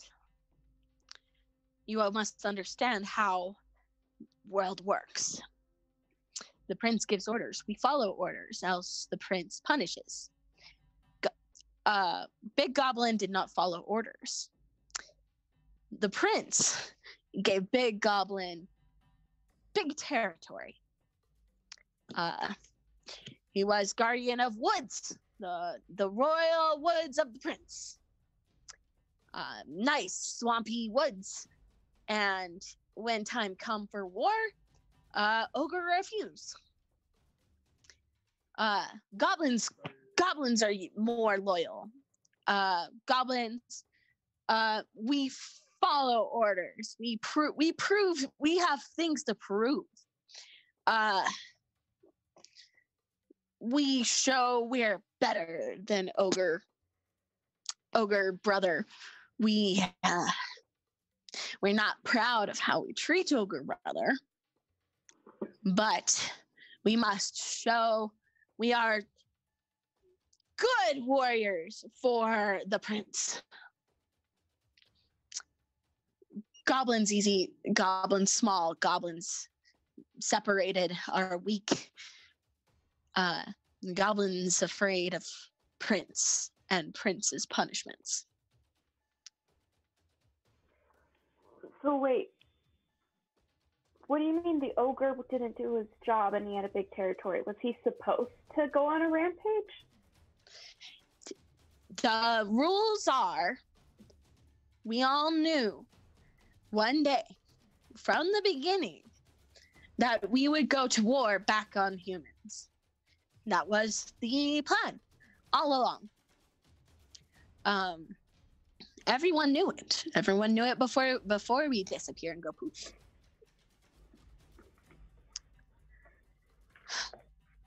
We knew one day we would fight humans because humans took home, took what's goblins, took what ours. Prince made sure of that. And one rule of the prince giving territory and responsibilities is we must fight for prince when time comes. Time came, ogre not deliver. I see. What happened if the ogre? What happened to the ogre if the prince has the ogre? What happened now? I don't know. Ogre did job, right? Prince. Did ogre do job? Ogre did job. Ogre was the fight the humans, yes? It made chaos. It made destructions. It did ogre job. The girl speaks up at this point. The older girl. There's the smaller girl goblin and then there's the bigger girl goblin. And I definitely am going to write down their names next time. I apologize. But she says, you know, it's it's the way that the prince, he has moods, and sometimes he's in good moods and sometimes he is in bad moods. When he's in good moods, he's a very good prince. When he's in bad moods, he's scary. What makes the prince in a good mood? I don't know. Doing what Prince says. Prince thinks goblins are funny. We tell good jokes. That seems to put him in good mood. Oh yeah, like what? What's a joke? What's a funny joke? They all kind of get this grin, and they're like, "What makes goblin feet stinky?" What? Wet sock!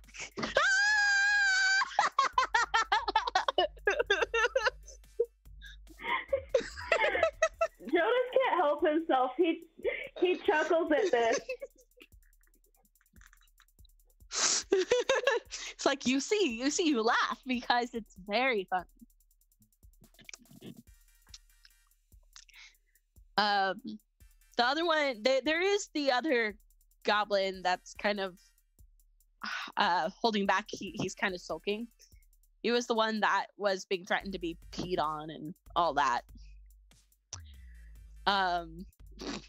before, and he does speak up. It says, most don't get goblin humor, understand if it's lost on human.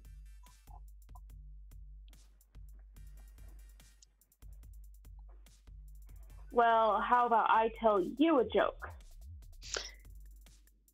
Okay. Listening.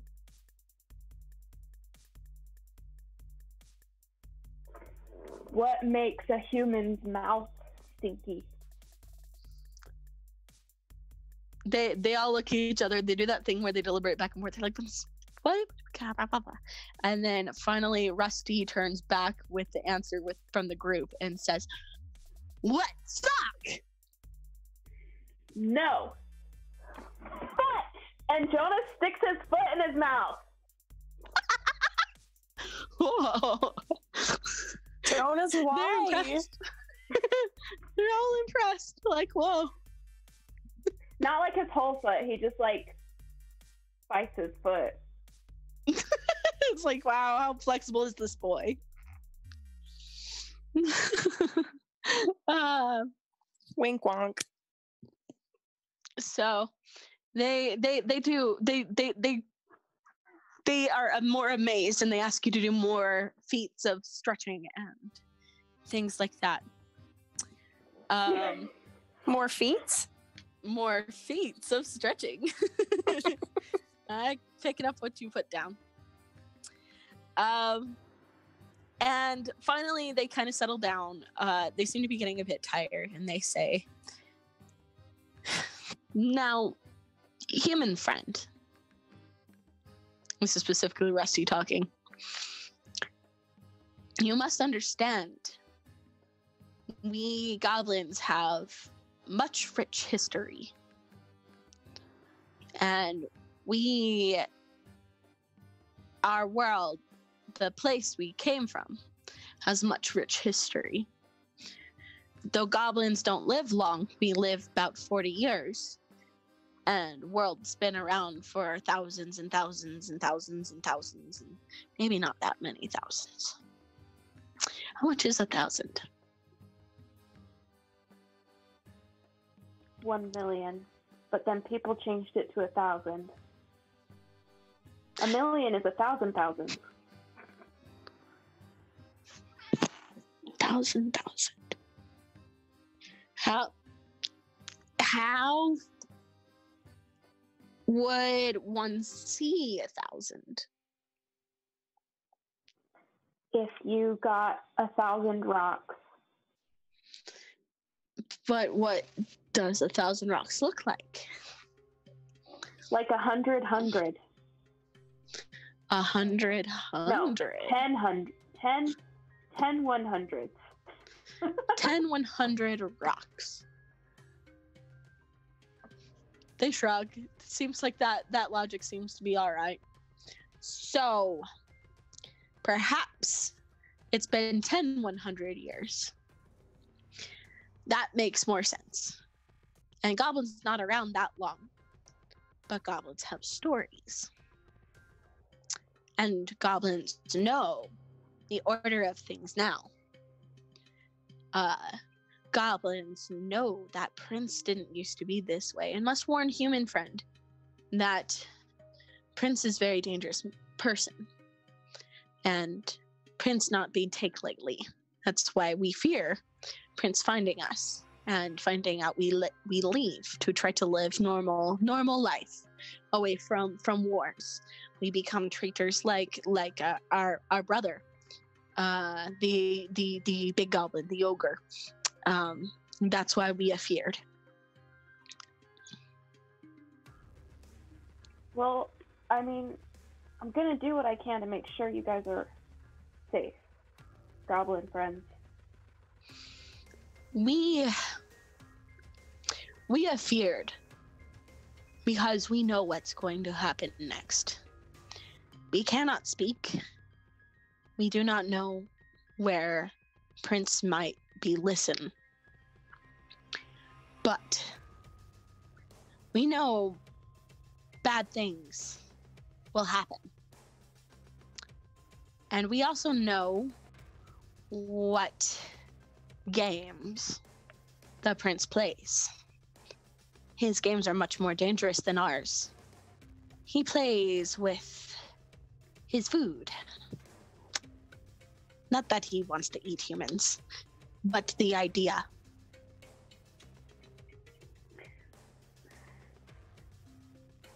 Oh, we lost Vanessa. Oh no. Is there any way to negotiate with the prince? You assume Prince wants to negotiate. He may be beyond the negotiates. He don't listen very much anymore. He used to be different. The stories say he was much kind, but now he plays games and is in it to play games and find amusement. You can try, but it could be bad danger.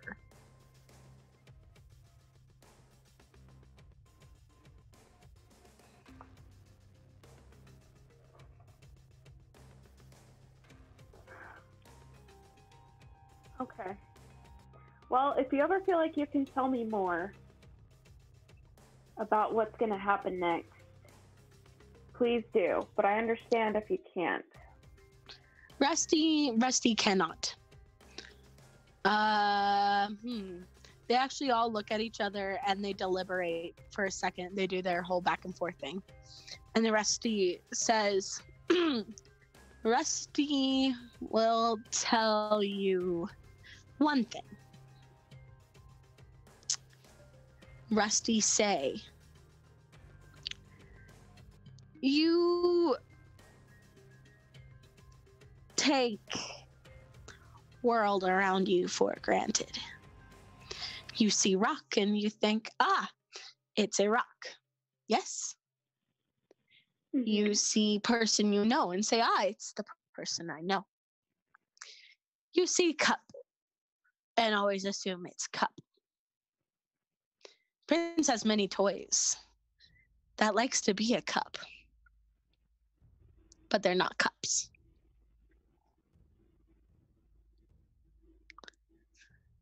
Think more about the world and look for things that might not be. If Rusty sound vague, Rusty don't know better to explain.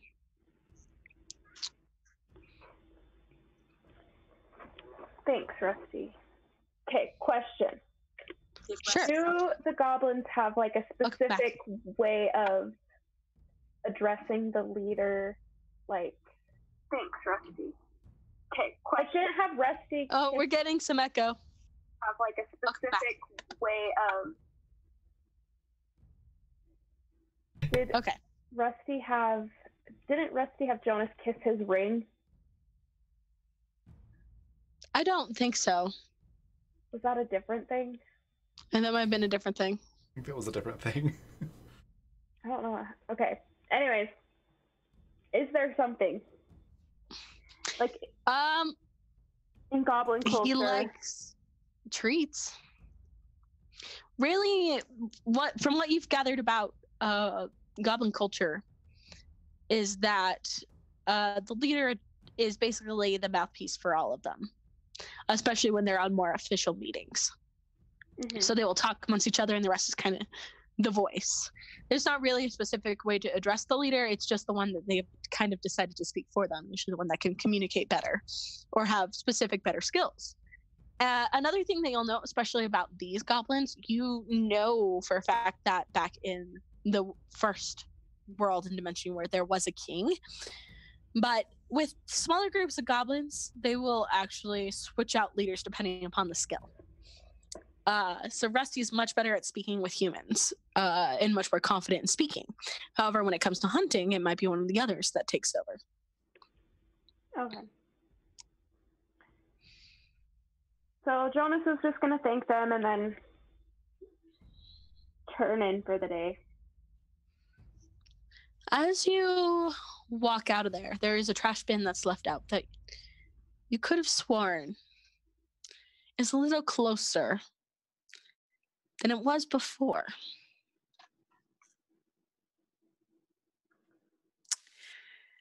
With that, let's do a quick little epilogue and then we will call it a night.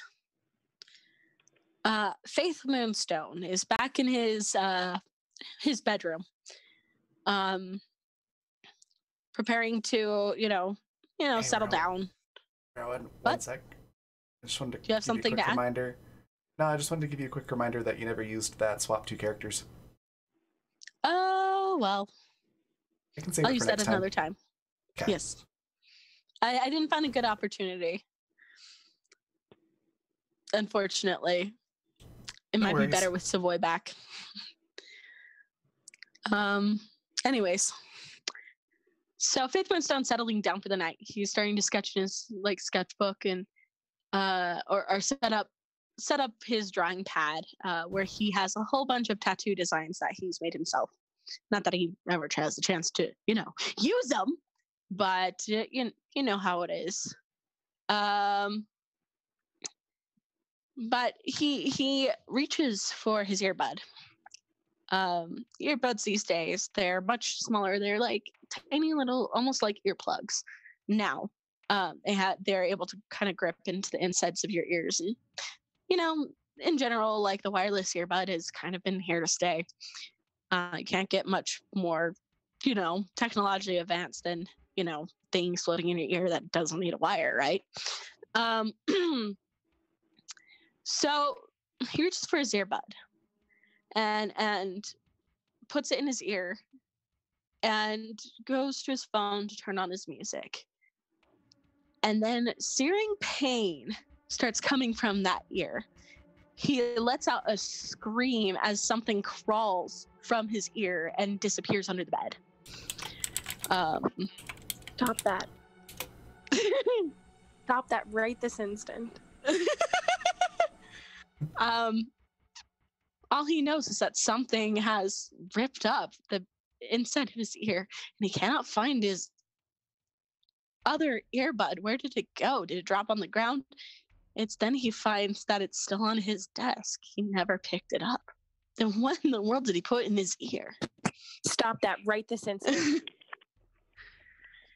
And with that, we'll call it a night. Thank you guys so much for tuning in.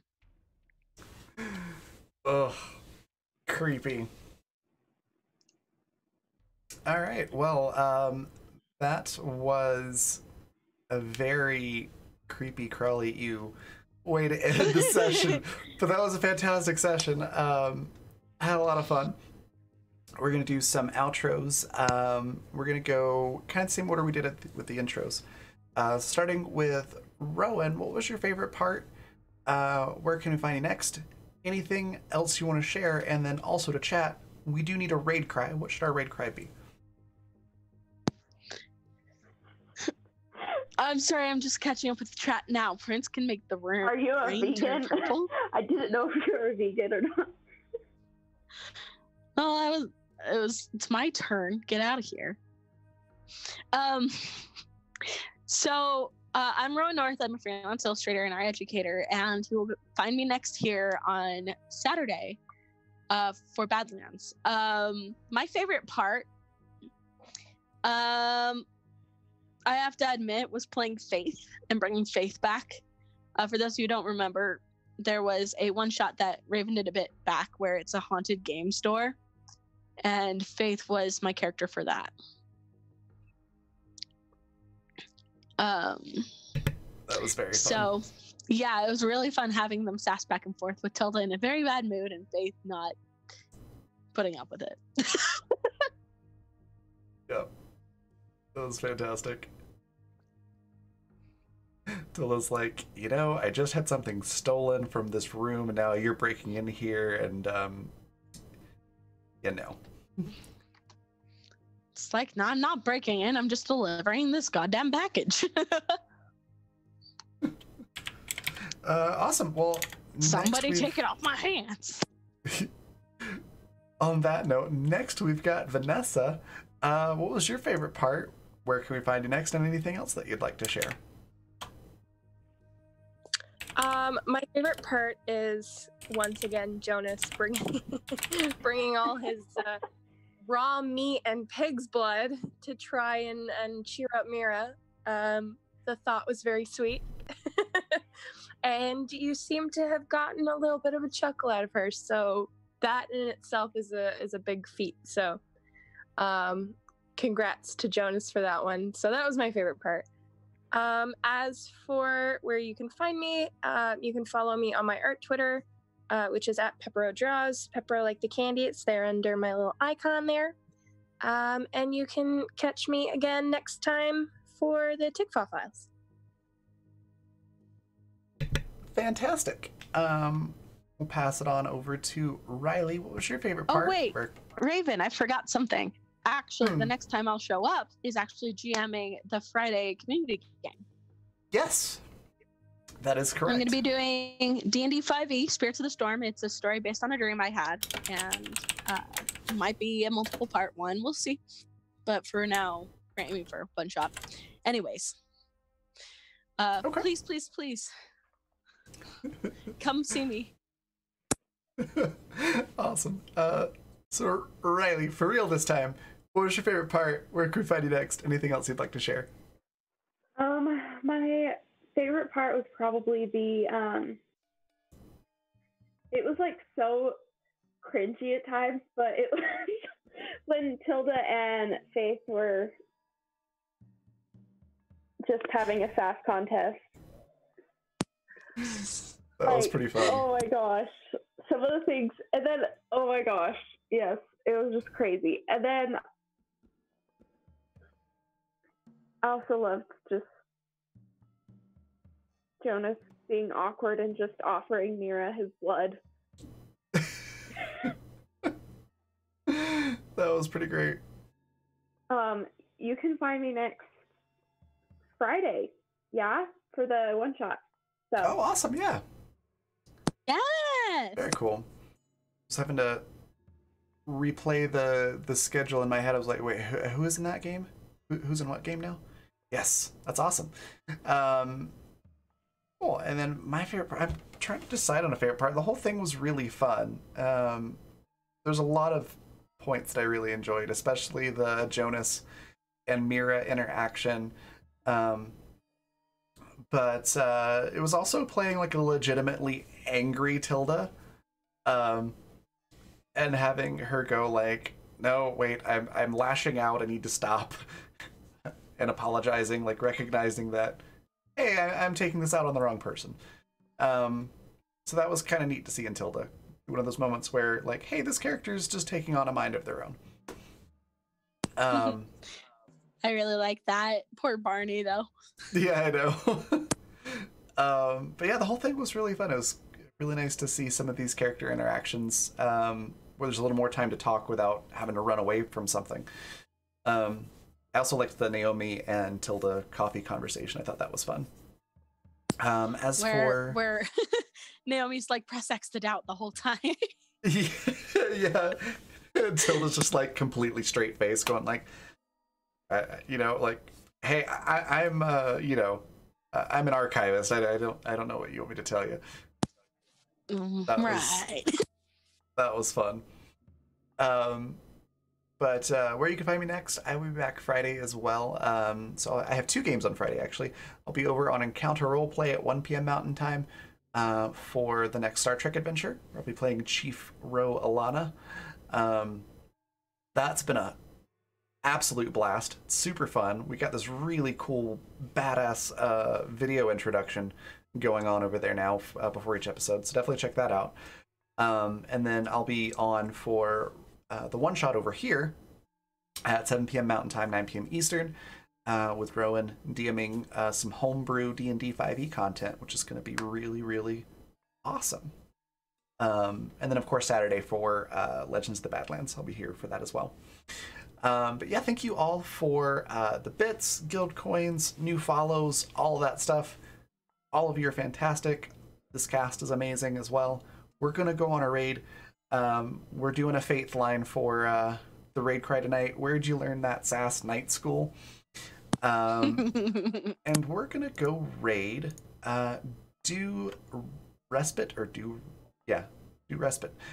Where a good friend of ours, Vera, is currently looks like playing a character in a Turnium Gate. I think I'm saying that right. Savage Worlds Dark Fantasy game. Should be pretty cool. So go give them a follow and say hello. And I will see you all Friday. Bye.